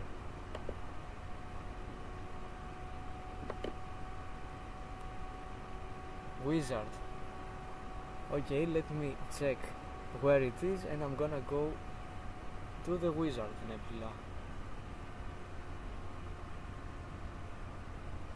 Exposure started. Search Wizard Nebula on Stellarium Mobile, and it's pretty easy. Okay, you got me. I am going on the Wizard Nebula in Cepheus. Thank you for your suggestion. After finishing with the Andromeda galaxy, we are going to the Wizard Nebula,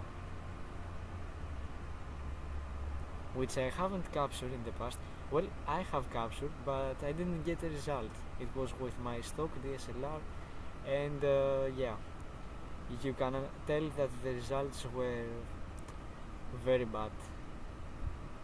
But now that it's modified, I guess I'm gonna get something better, even with the moon.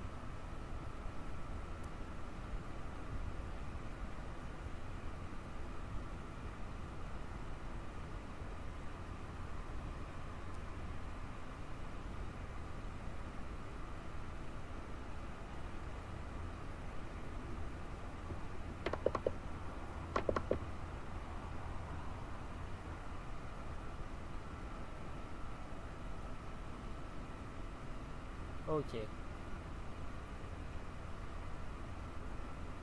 Has the denoised? Okay, it has denoised. So that means that we can continue Exposure finished. processing the Dithering started. the globular cluster we were imaging a few minutes ago. So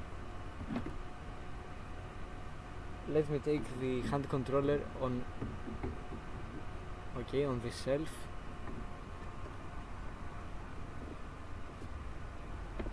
And we don't need to separate the stars since it's a star cluster. The only thing I need to do is to Exposure started. Of course. Very important. Linear and start. There is a very good script that I use on PixInsight called statistical stretch, and I want to use it as well here to see, just try, you know. It does a very good job. It is from SETI Astro.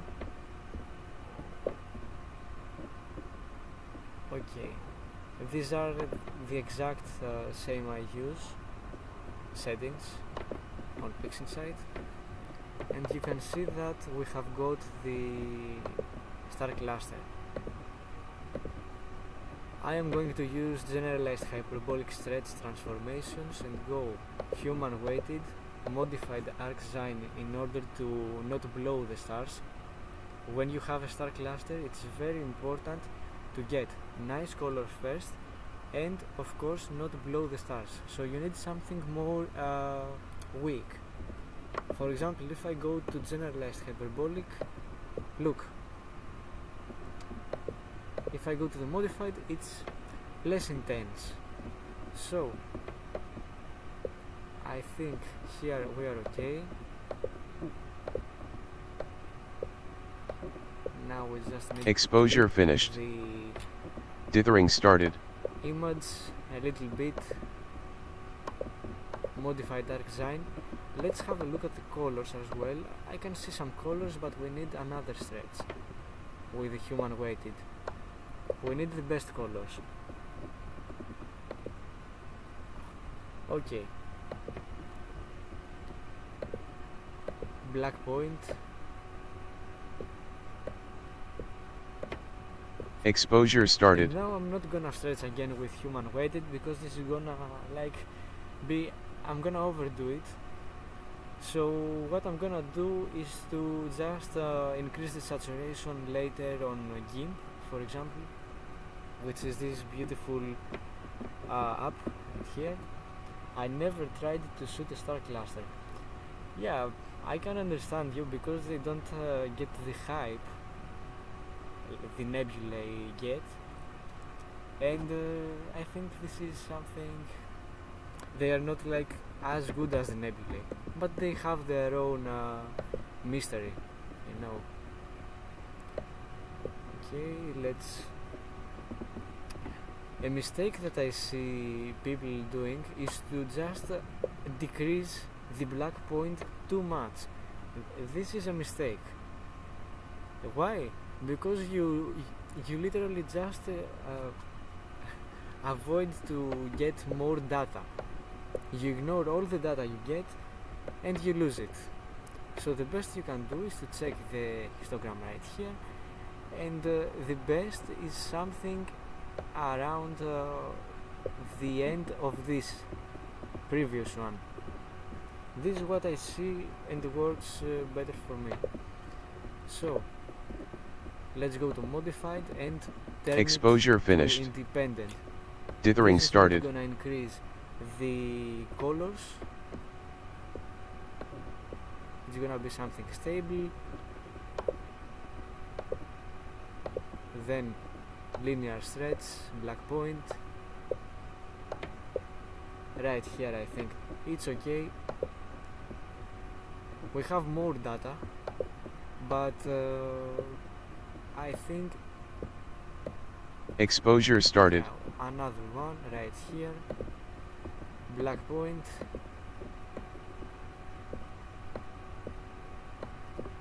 You can see that the stars have like a golden hue, which is something I like. I don't know about you. You can see they are like yellowish.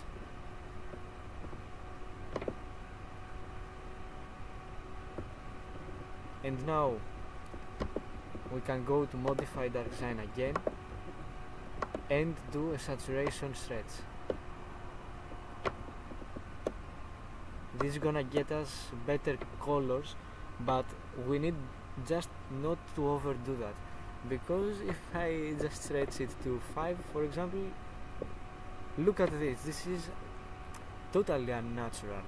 You can see that even the background has got artifacts, so you need something like that, I guess. The secret in image processing is just not overdoing it. You need to get everything into balance. This makes sense. And you can see here the colors: red, green and blue. Alright. Exposure so finished. another Dithering very started. good tool is the wavelets on filters.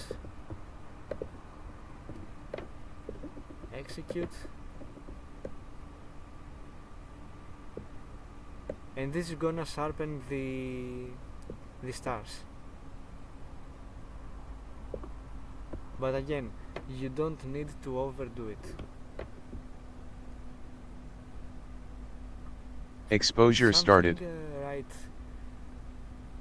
here, I think on 1.25 is okay. Apply and see. Then I am going to save it as Messier 71 TIFF. Save it as a 16-bit unsigned integer and open GIMP,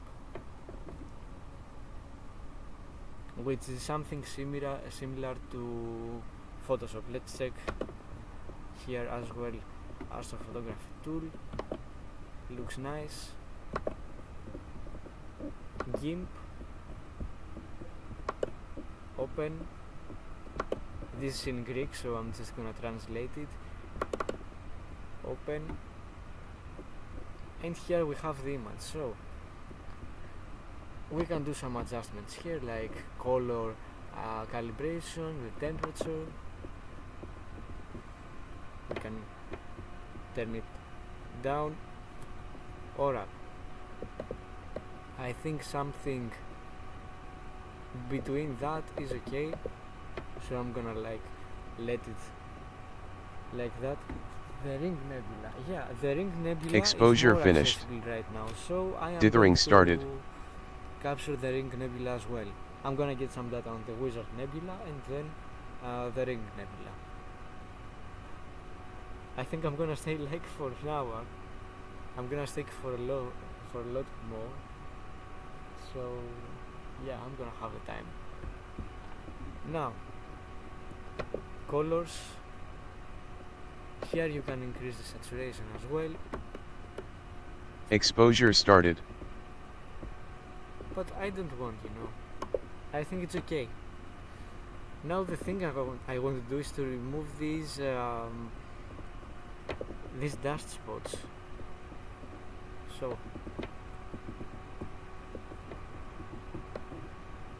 I think, yeah, it's here. We need to reduce it, the size.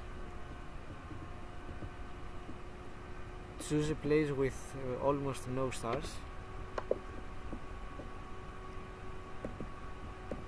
Yeah, you can see that some stars are not in the same position, but this is the best I can do at this point, I guess, in order to avoid these dust spots, because I'm not using flat frames. Okay, so I think that we have the image ready. 25, let's go to 50. Now what I want to do, what I can do, let's go to the colors and maybe just on the curves, if I can do something to bring out more data, just not for it to Exposure be so finished. lit, Dithering started. Yeah, like that. And this is the final result on Messier 71. What do you think about that? I'm pretty happy with the result, since it is just 15 minutes of integration time. It's so little time. So yeah. Exposure started. Export as Messier 71 PNG. Export. Thank you. Yeah, I'm pretty happy with the result as well. I've got nice stars across the image, nice colors. I think for 15 minutes it's a pretty good result. So now we have to wait for the Andromeda galaxy. I have got, I think, some. How much is that? 8 frames, not 7 frames of 90 seconds.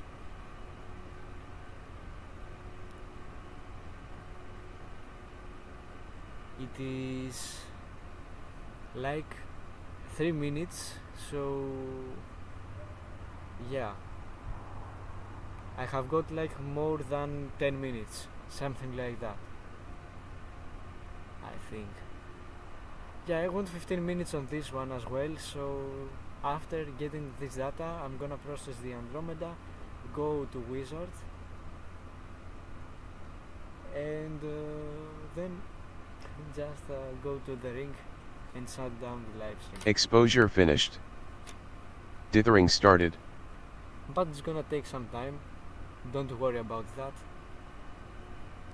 I think it's gonna take 1 hour until I shut down the live stream, so you can stay as long as you want.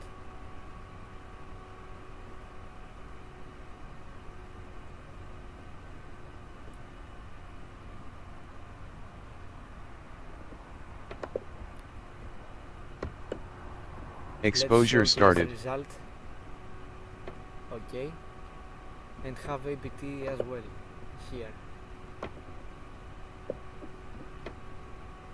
It's a pretty cool combination, I guess.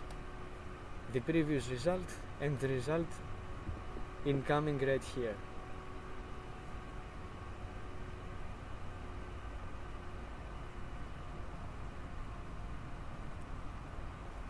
We also have Saturn, but it's gonna be a pain to try and photograph it, because I need like to bring my Barlows, my filter, you know.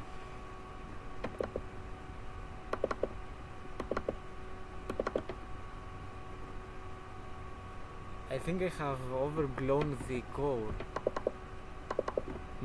No, I think I have blown the core, but this is why we have image processing.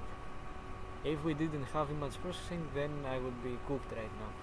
I think it would be better for me to capture like 30-second exposures in order to keep the core in a better brightness, but it's too late.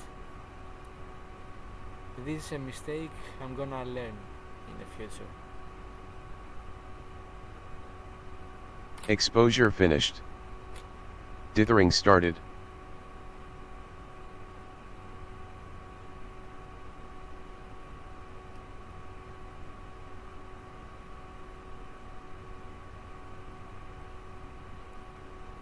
The FWHM seems bad, but I don't know why.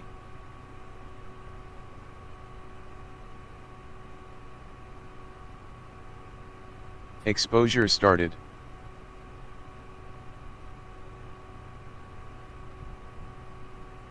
May I stop on this one? I think I'm gonna stop on this frame. Yeah, I'm gonna pause on this frame, stop, and move to the Wizard Nebula because we have a better target.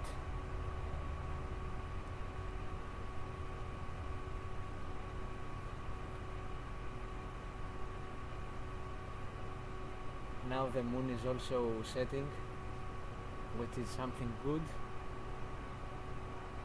We're not gonna have its brightness interfering with my project, so I'm okay.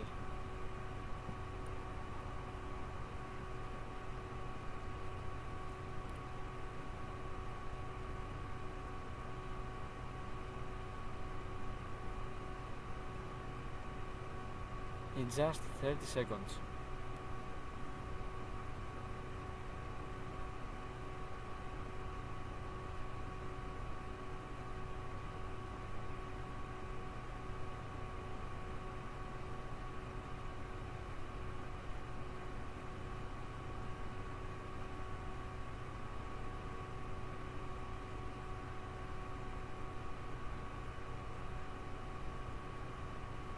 Exposure finished.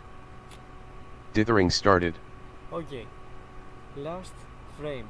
And now what I'm gonna do is to close this thing right here, stack the data, clear list. No, I don't. Open camera here, delete, get the 10 frames, and then yeah, I'm gonna load as well the flat frames I captured this morning. No, last morning, last night. Okay, failed to communicate with the camera. I just need to disconnect it. Camera disconnected. It's gonna work well.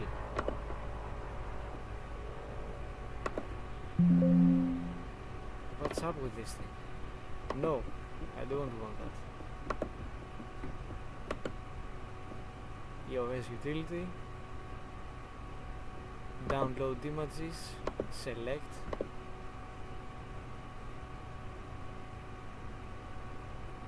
and we have some flat frames here which are very good. 20. Okay, and just we wait now for the flat frames to be downloaded in order not to have these dust spots, vignetting and all this stuff, which is not good for the image. Since we have something serious to work on, it's gonna be much better to use flat frames. You can see here on the Andromeda Galaxy we have some dust spots, and here we have the same thing. These frames are just gonna remove the dust spots and vignetting from the image. So since we have finished with this stuff, I am going to load the flat frames,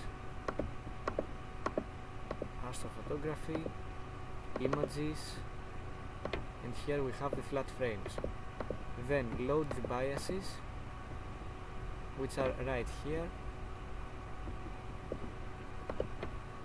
check all, register, stack all of the images, not 90%, 15 minutes, okay, and it's now stacking. So let's go to the Wizard Nebula.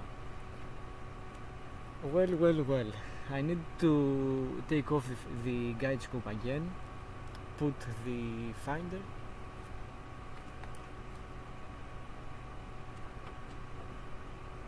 and then start searching for the Wizard Nebula, which is a target Connie requested.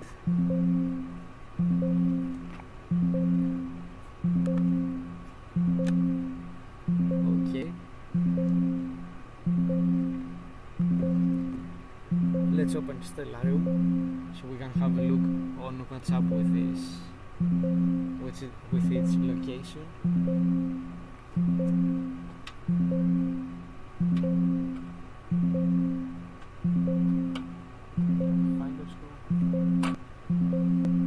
And now I can see that it's pretty close to Cepheus, to Delta Cephei,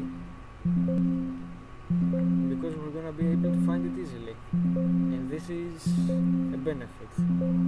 So firstly I need to find the Zeta Cephei, then move to Delta Cephei, and I'm gonna see a stretch of stars, 2 stars, and the nebula itself right there. Not something hard, but I'm gonna try to do something with this one.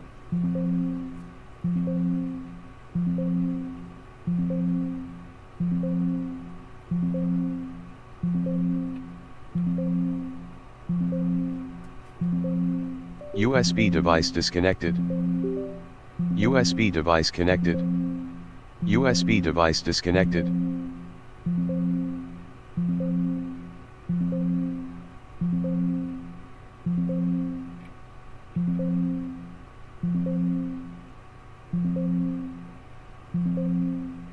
Okay. Is it like on the bottom? Okay. I can see it. ZSFA is on the right. It is right next to Alderamin, so okay, I got that. I just need the chair because it's I'm gonna have some back problems from a very young age, and I don't want that.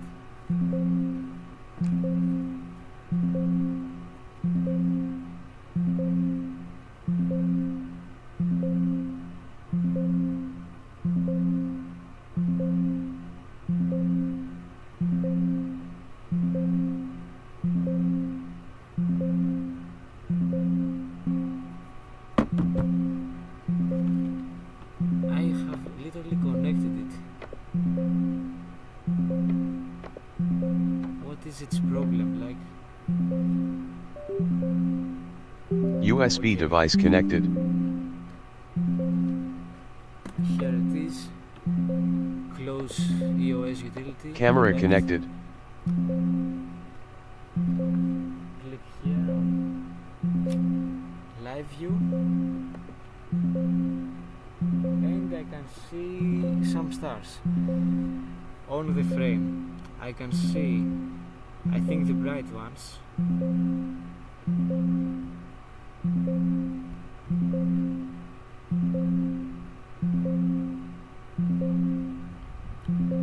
So where's the mod controller? Yeah, here it is.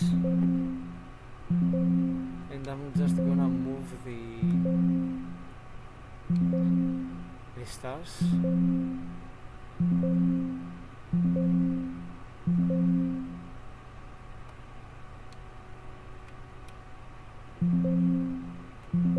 I think this is the wrong star.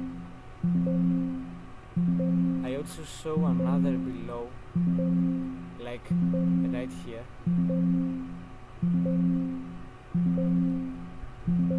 But I'm not pretty sure about that. I think I need to have a look again on the finder scope.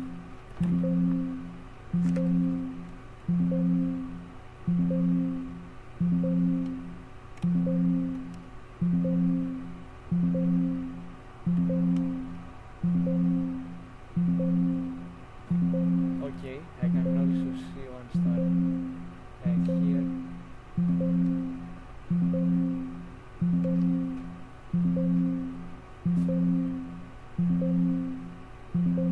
Yeah, this is the one.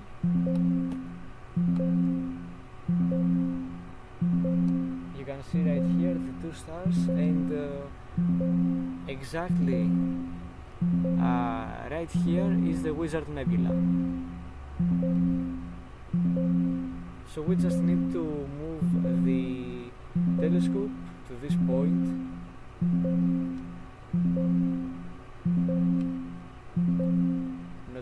Not something hard.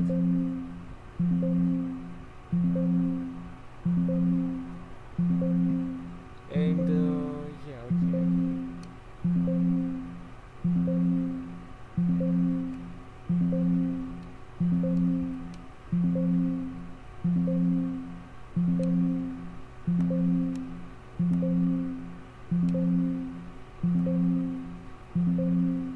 Alright, let's take a 30-second exposure so we can have a look on where it is and make the proper adjustments. Shoot, not bell, please. 30 seconds. Okay.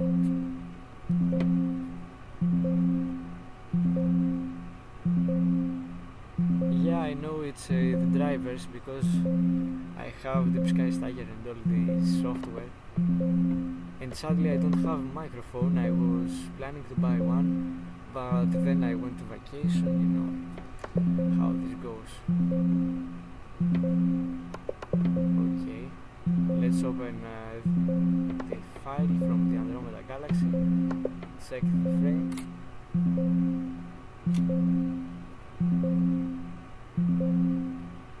Yeah, I can see that. I can see the Wizard Nebula. It's pretty faint, but you can see it. Okay. I can see potential there, I guess.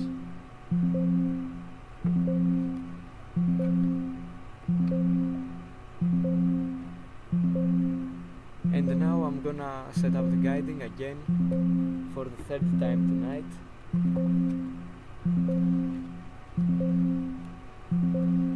And start capturing the wizard.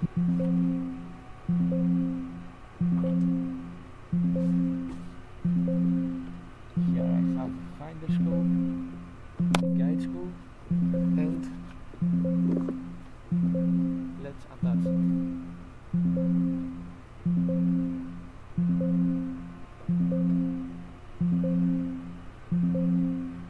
But the only problem I have right now is that I can't attach it. I have the cables preventing me from doing that.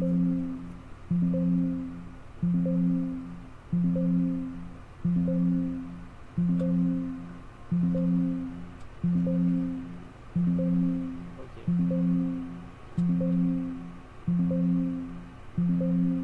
Adjust it, and right now we are ready for calibrating PhD2 guiding here.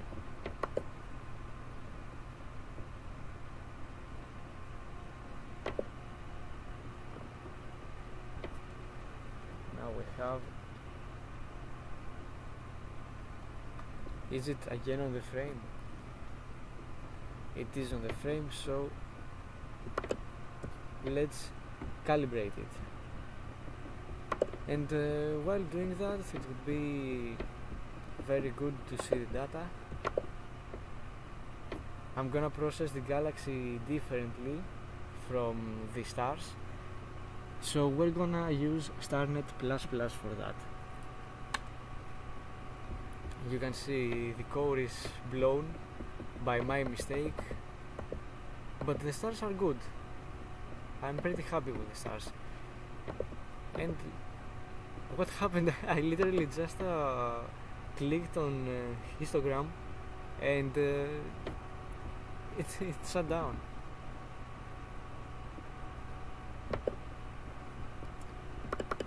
Oh my god. And you can see here the whole Andromeda Galaxy like covering the frame.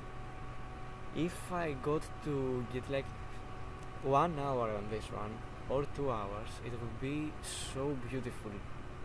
But we need a wider field of view in order to get the whole galaxy. It's a very large galaxy. So I'm gonna stay with that. Tools. Astrometry. Now I can hear the sounds of the last steps on PhD2 guiding. So let's have a look on this one. North step. Is it like now moving? No. Okay. I'm cool with that. Live view. Start. Exposure started. Now we're capturing data on the Wizard Nebula. M31 is definitely one of my next targets. And I think it should be, because it is like one of the best targets on the night sky, and I can't wait to see your images, the next images, especially the Andromeda Galaxy which you're planning. You really take very nice images.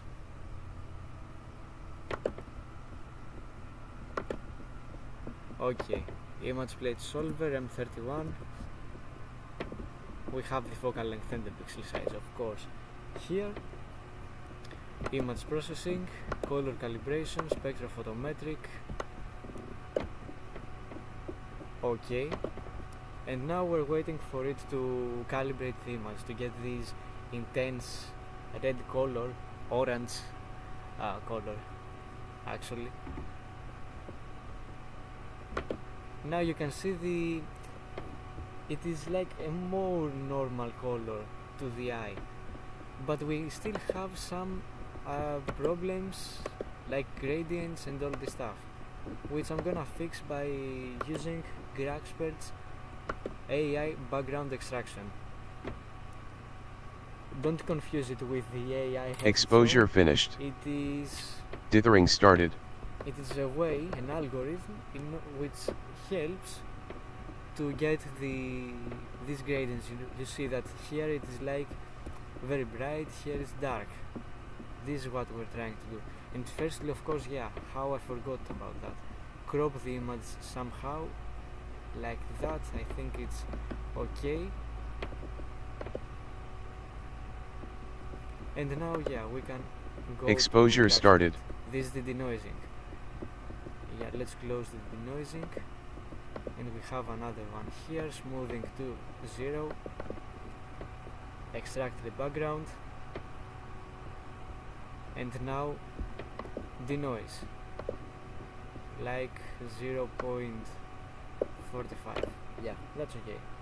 Andromeda is like Orion, easy, popular, but still so beautiful and cool to capture.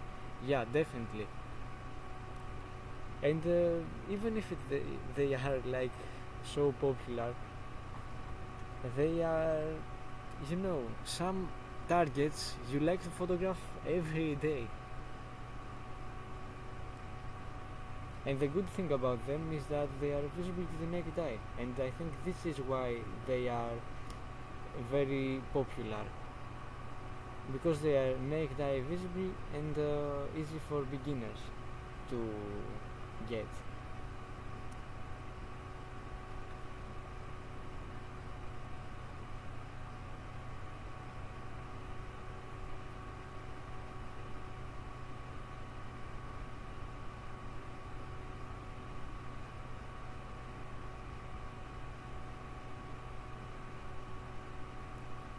Now we have to wait about the denoising. Exposure finished. Dithering started. It's gonna be fixed slowly. The wizard is right here. It's very faint to be seen. It needs narrowband filters, of course, but that's okay. We're just going to capture and get just for the hobby, Exposure started.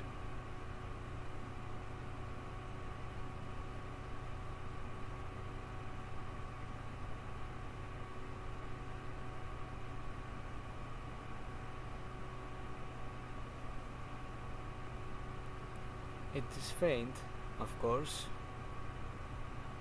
but okay. Since this is what we get, I'm okay with that. I don't have any problem.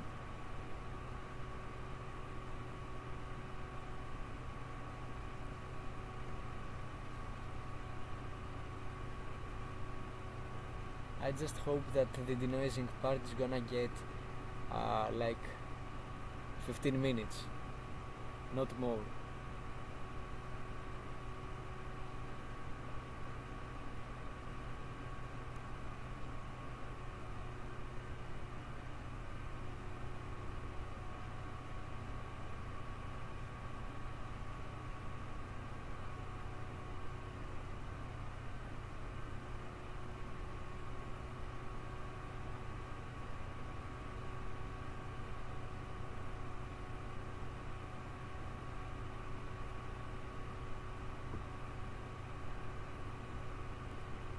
And now it's just a game of patience. But astrophotography is generally patience. Exposure finished. Dithering started.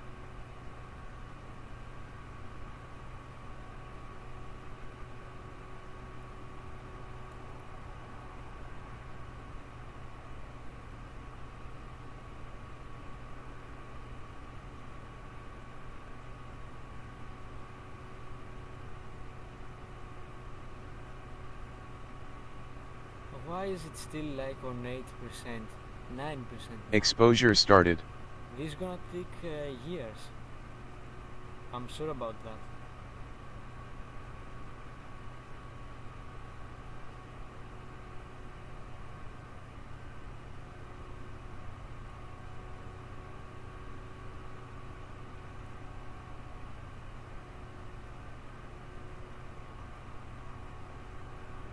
Okay, have a good night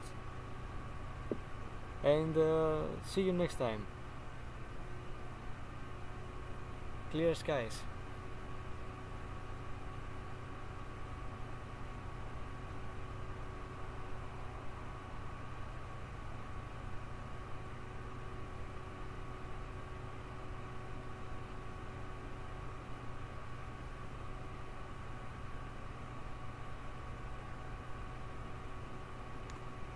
Okay, I'm gonna go and get my charger because I have 23% on my mobile phone, and I'm gonna be back. You can still see what's going on with the images,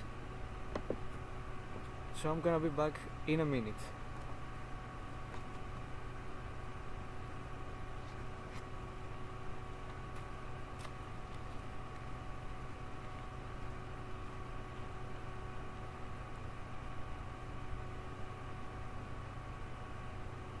Exposure finished.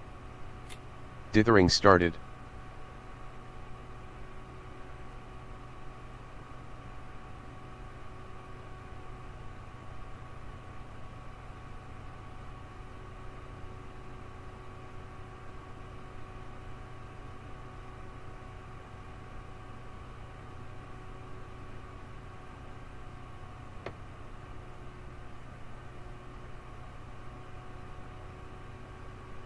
Exposure started.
Exposure finished. Dithering started.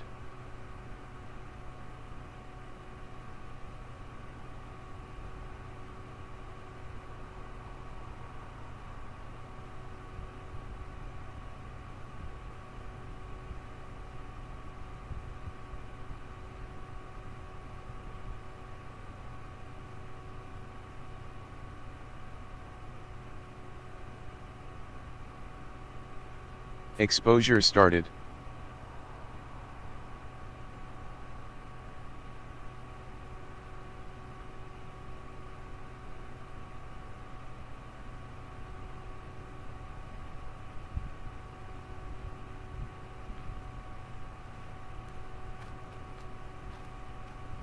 Alright, I'm back after getting my charger.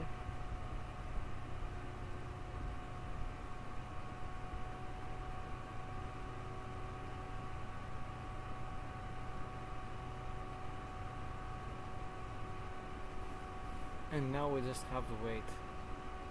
This is something I totally hate, waiting, but I can't do anything better right now. to be honest.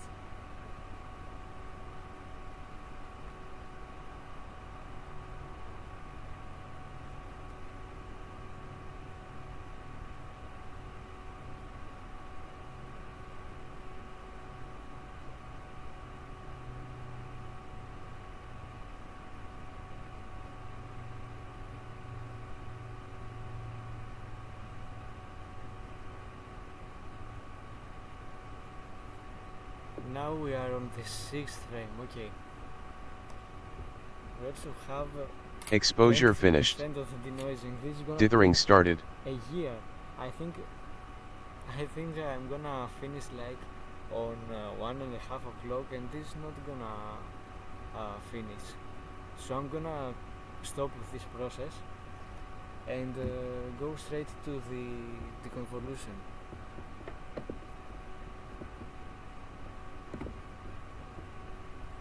Because it's not gonna work out, you know. Exposure started. Aberration remover, so we can remove the comma from the edges and all this stuff. Calculate.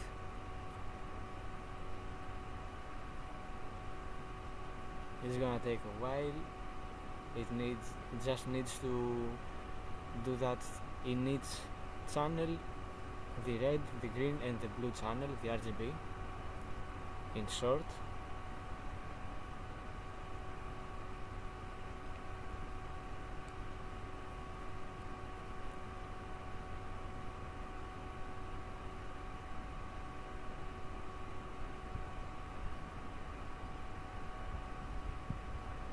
Okay, now we just wait for that.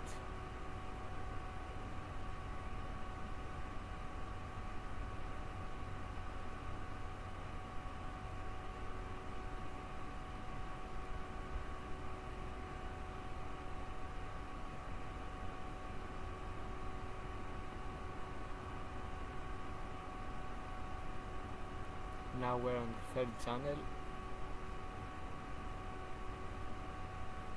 and we're finished with this after that.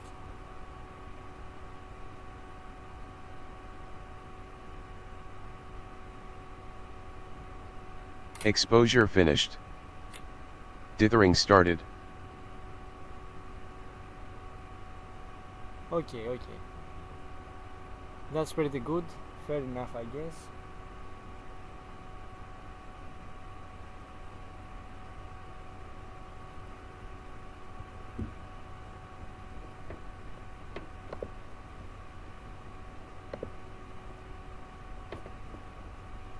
And now what we have Exposure started. is to remove the green noise.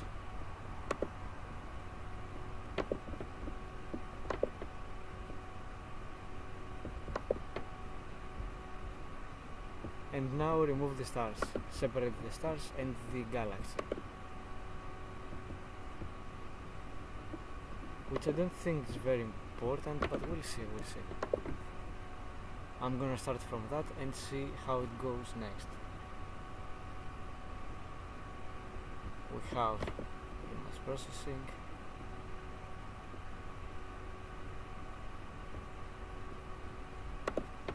searches, GHST,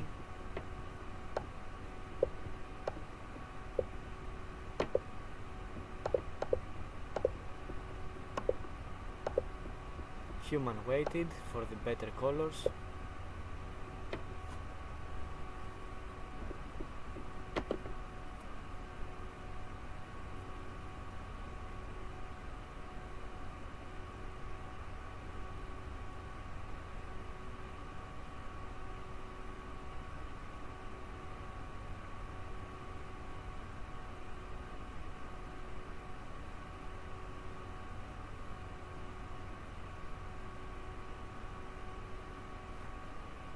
Exposure finished. Dithering started. and now let's go to black point shift.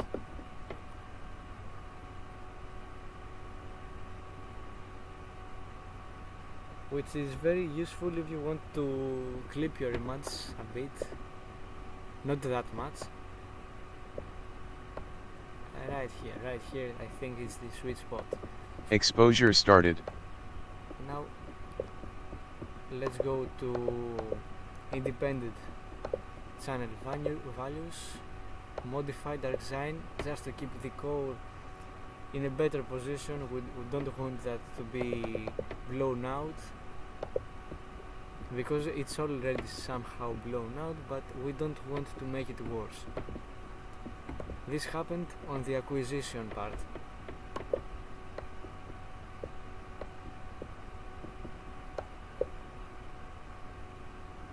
Now we clip that a bit, modified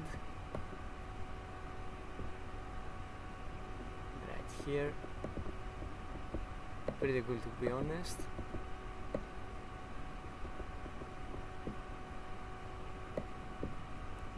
Not that much, I think that's okay with the clipping, but there's a little bit of data that we can bring out.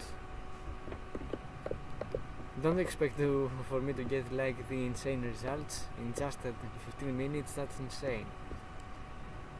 But I just want to get the basics one, you know. The linear stretch. But I think we have got like nice stuff. Exposure finished. Dithering started. Now modified again.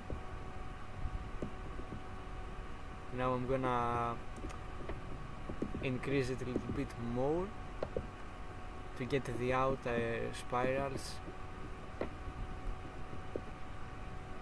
And this is all the data this image has. You see that here the histogram is like very open. So Exposure started. we have brought out all of the data, and if we overdo it, then we're gonna get a lot of noise, gradients, which we don't want. So this is the final result. I'm gonna give, apply, close, and now I think it's okay.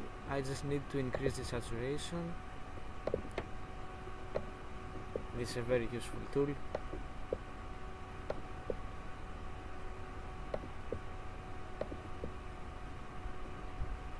And that's okay. So yeah, this is the result of the Andromeda Galaxy. Nothing very special, but we have got the basic stuff, like the spirals right here, the two spirals, and the core. Of course, if we didn't get the core, then it would be like very bad. And we have also got M32 and M110. You can see here, it says with the plate solving. So yeah, this is the result.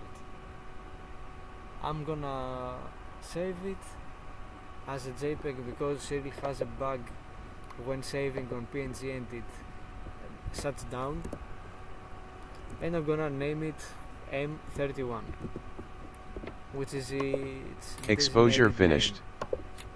Dithering started. Save. Okay, we're okay with the image. What do you think about that?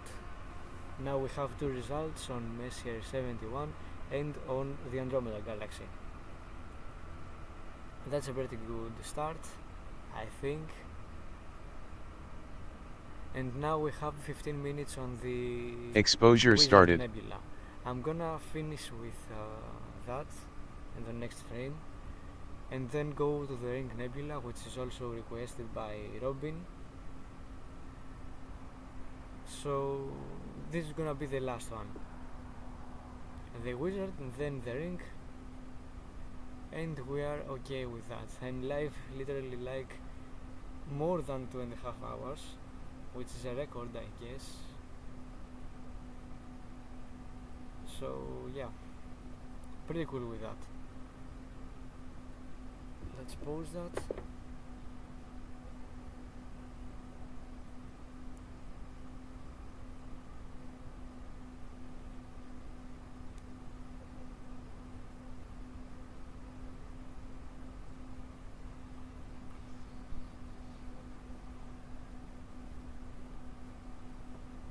Okay.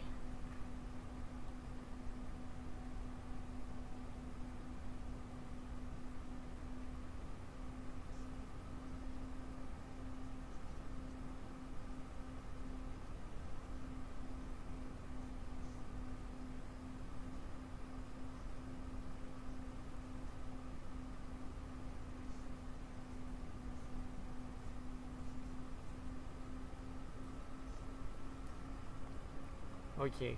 Exposure Last finished. frame, Dithering and started. we're now ready for the ring nebula.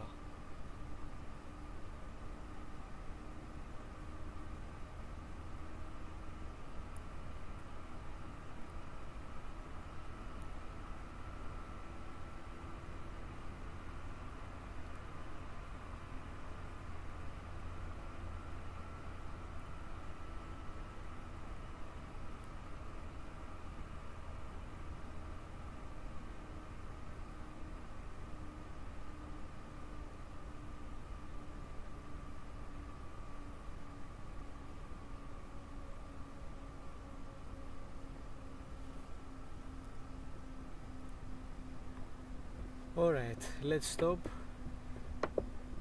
go to Deep Sky Stacker, clear the list, of course, very important. Then open the picture files right here.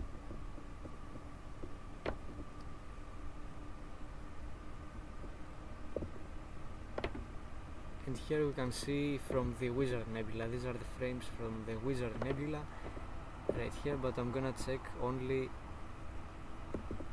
this one because the first one was problematic, I guess. Open flat files, of course, they are needed to avoid all of these dust spots. Then biases, here, register.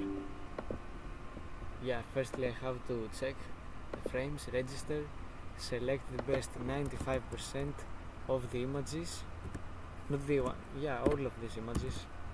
I guess it's a good deal. 15 minutes on this one too. And now we're gonna move to the Ring Nebula, which is on the exact opposite direction. So I'm not pretty sure how the internet connection is gonna work as well, because I'm gonna turn the laptop to the east. So let's see. Now we're going to the Ring Nebula for whoever has just joined. We have already gotten results on the Andromeda Galaxy and M71. This is the result on the Andromeda Galaxy. I have saved it and I'm gonna upload them tomorrow. So let's close that.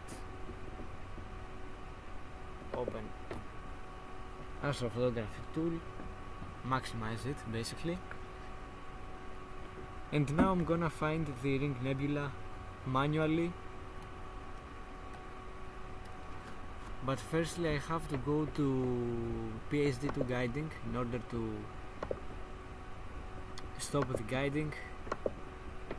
It's gonna do whatever it needs to make this session bad. Okay, 16 times. And now we are going to the Ring Nebula.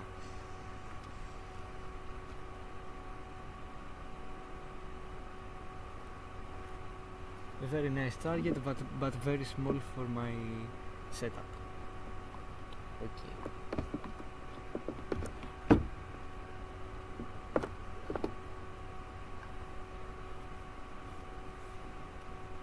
Now I'm gonna disconnect USB device disconnected. Another Camera disconnected. Makes sense. Now the finder scope, of course. How did I forget about that?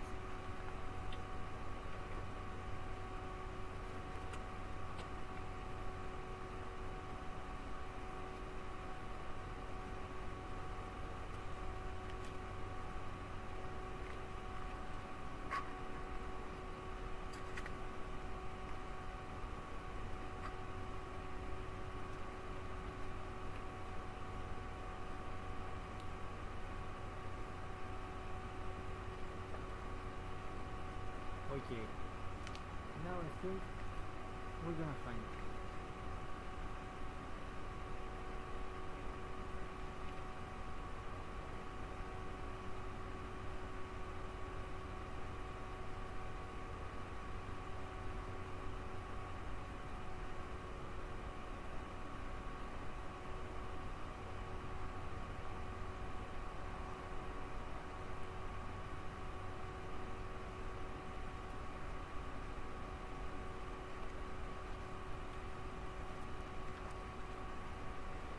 Okay, I think I'm very close to the Ring Nebula at this point. So I'm gonna take my laptop to the exact opposite USB direction. device disconnected. Okay, I just need the chair right now.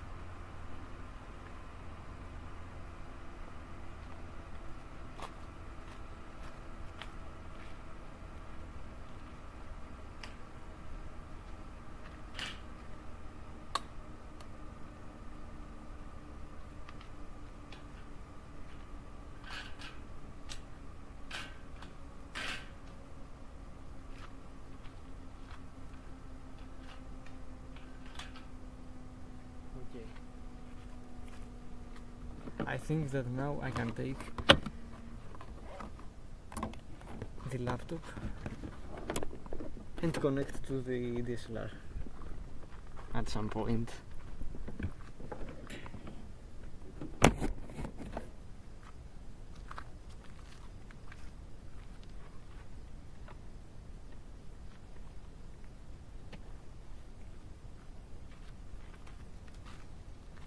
Okay, let's connect it.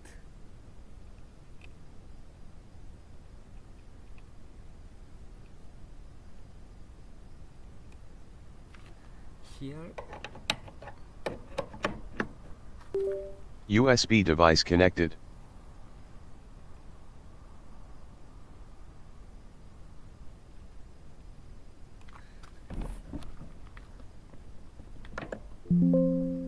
stop POS utility, it says.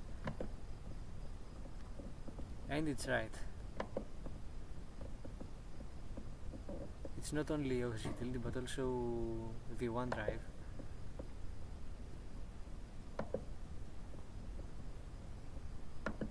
Camera connected. And now I have to, I think, yeah, to get it to charge. Yeah, let's take the charger of the laptop because it's gonna get to 2 GB RAM easily.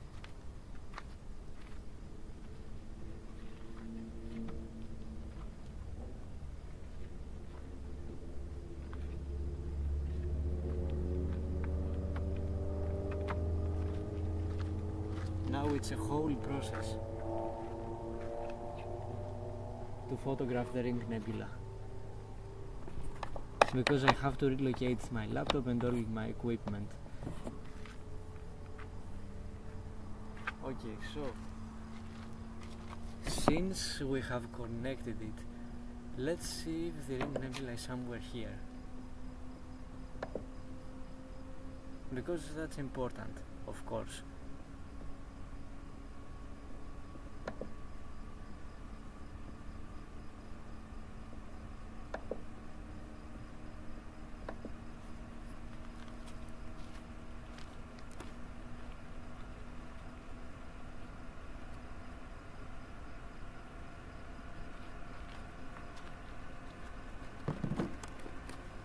Okay, just wait now.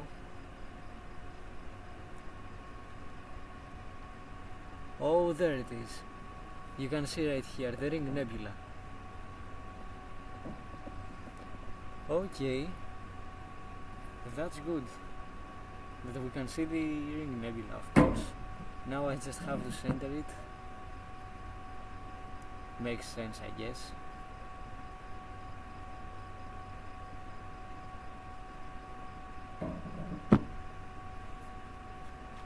Okay, let's get the motor drive hand controller.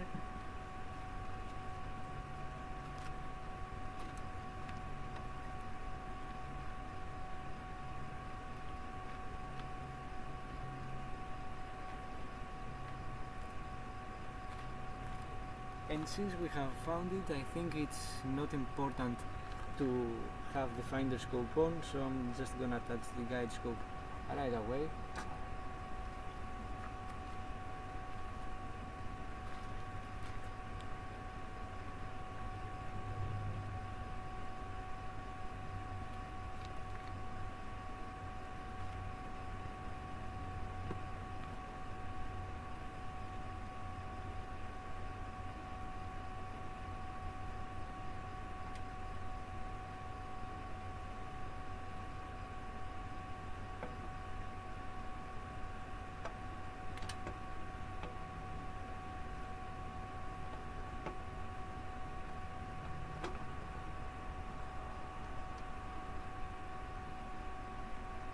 Okay. And now the other cable, of course, to connect the guiding camera to the laptop.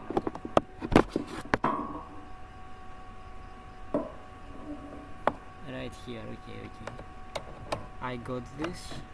USB device connected. Now it's connected. And let's get the hand controller, of course.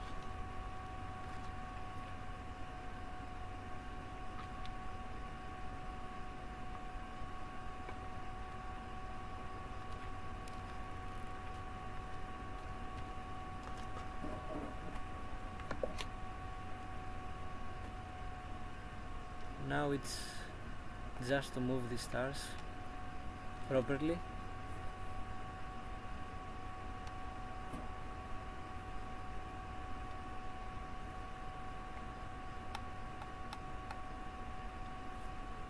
And let's shoot.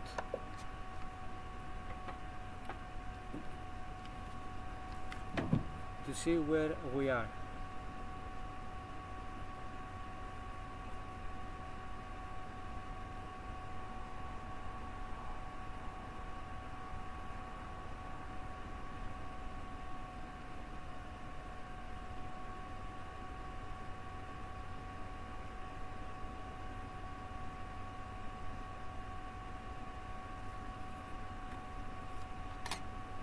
Okay,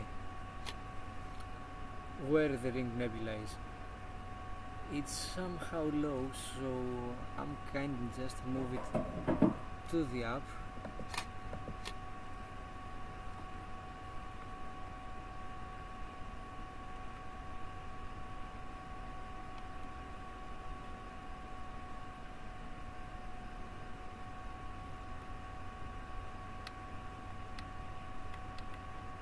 Now it's the opposite.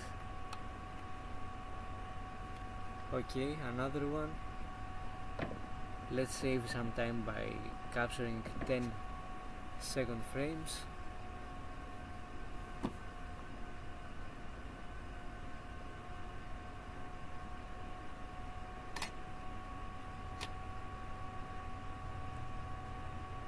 Okay, that's perfect.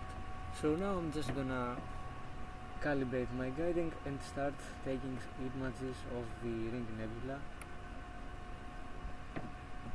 Close that tab right here. PhD2 guiding, connect. Oh, it's connected, okay. Loop.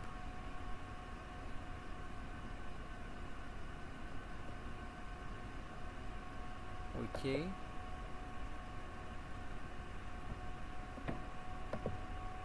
There's a better option, like down there. And now let's open the file of the Wizard Nebula. I really don't know what I'm gonna see. I think I'm gonna see nothing. But do tone 618. Well, let me just try to find it, okay? Just to see where it is. Tone 618, okay.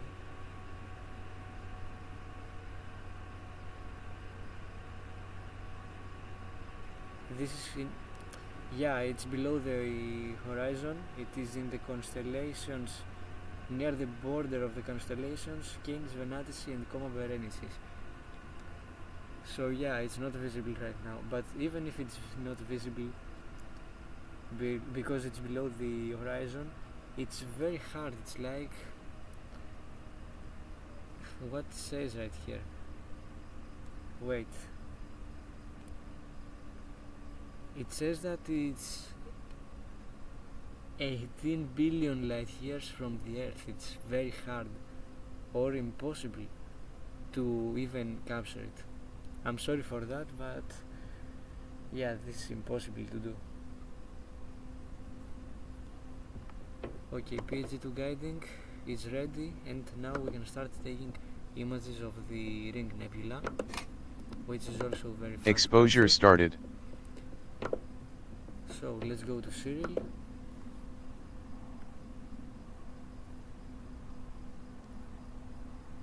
However, on the next episode, you can choose whatever target you want, which is visible of course from my location, and I'm gonna take a picture of it like I did tonight.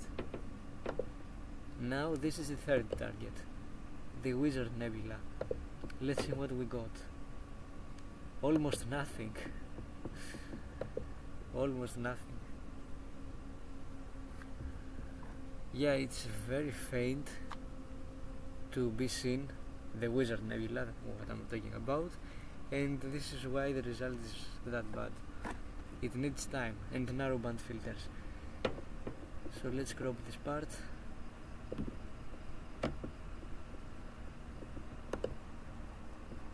Alright, tools, astrometry, image plate solver, type Wizard Nebula, Wizard Nebula, find, OK, then go to color calibration, spectrophotometric, OK.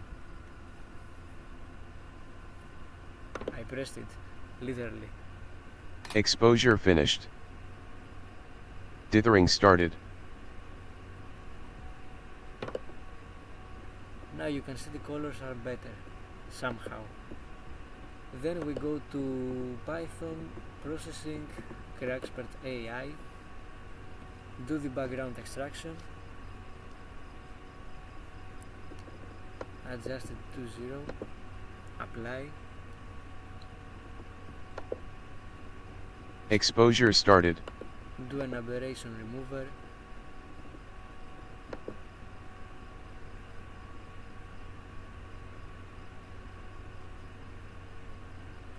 Calculate. Easy to calculate, there's not much data there, this is why. Let's see the frames from the Ring Nebula.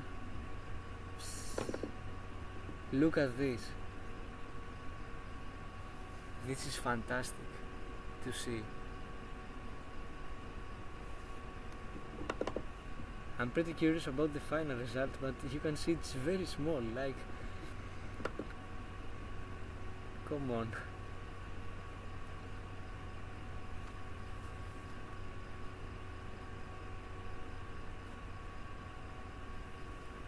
Okay, it has finished with that stuff, and now I'm just gonna go to the linear state. Oh no, yeah, before that remove green noise, of course. There is actually nothing there, nothing. And what would I get like in 15 minutes on the Wizard Nebula? Let's be realistic.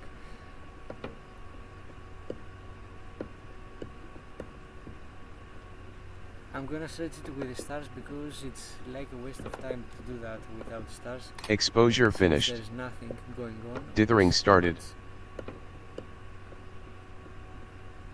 Yeah, let's reduce the black point more.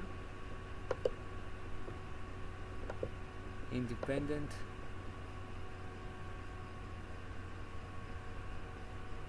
The Phoenix A. Wait.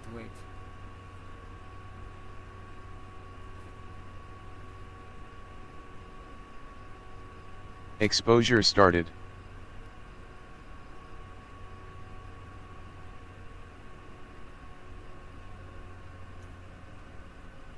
Phoenix A location. In the constellation Phoenix. Yeah, it's invisible. It's always below the horizon because I'm on the northern hemisphere. Let me have a look for sure on the constellation Phoenix.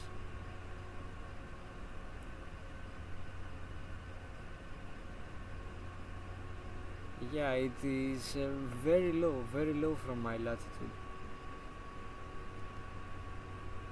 I literally can't see it because there are many houses in front of me and all this stuff, so it's almost impossible for me to take a picture of it.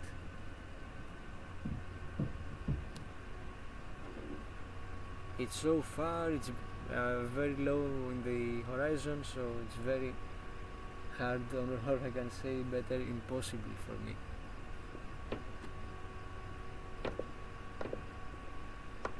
Now let's increase this. Okay, something is happening, I guess.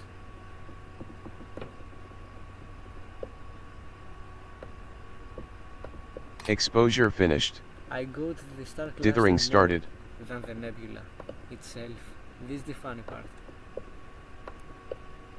And this is all the data. You can see the histogram is getting more broad.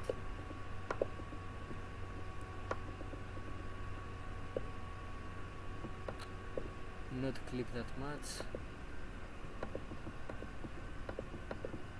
Yeah, this is all. I can't see anything. Exposure started.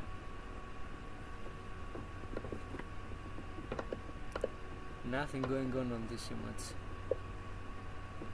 So yeah, I'm not getting a result on the Wizard Nebula. 15 minutes is like nothing. Totally nothing. You can't get the result you want in 15 minutes on this faint nebula, so yeah, I'm just gonna dump this one. I'm gonna capture like 5 frames of the Ring Nebula and then stop and process the data tomorrow.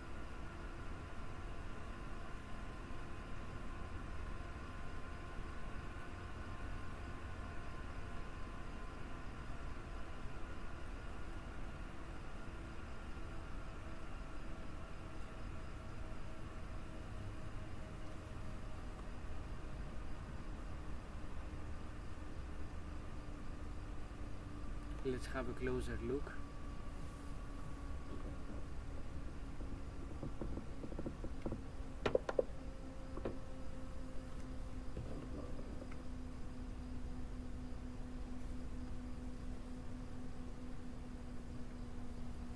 This is how it looks. Exposure finished. Now we are Dithering going to the started. last frame.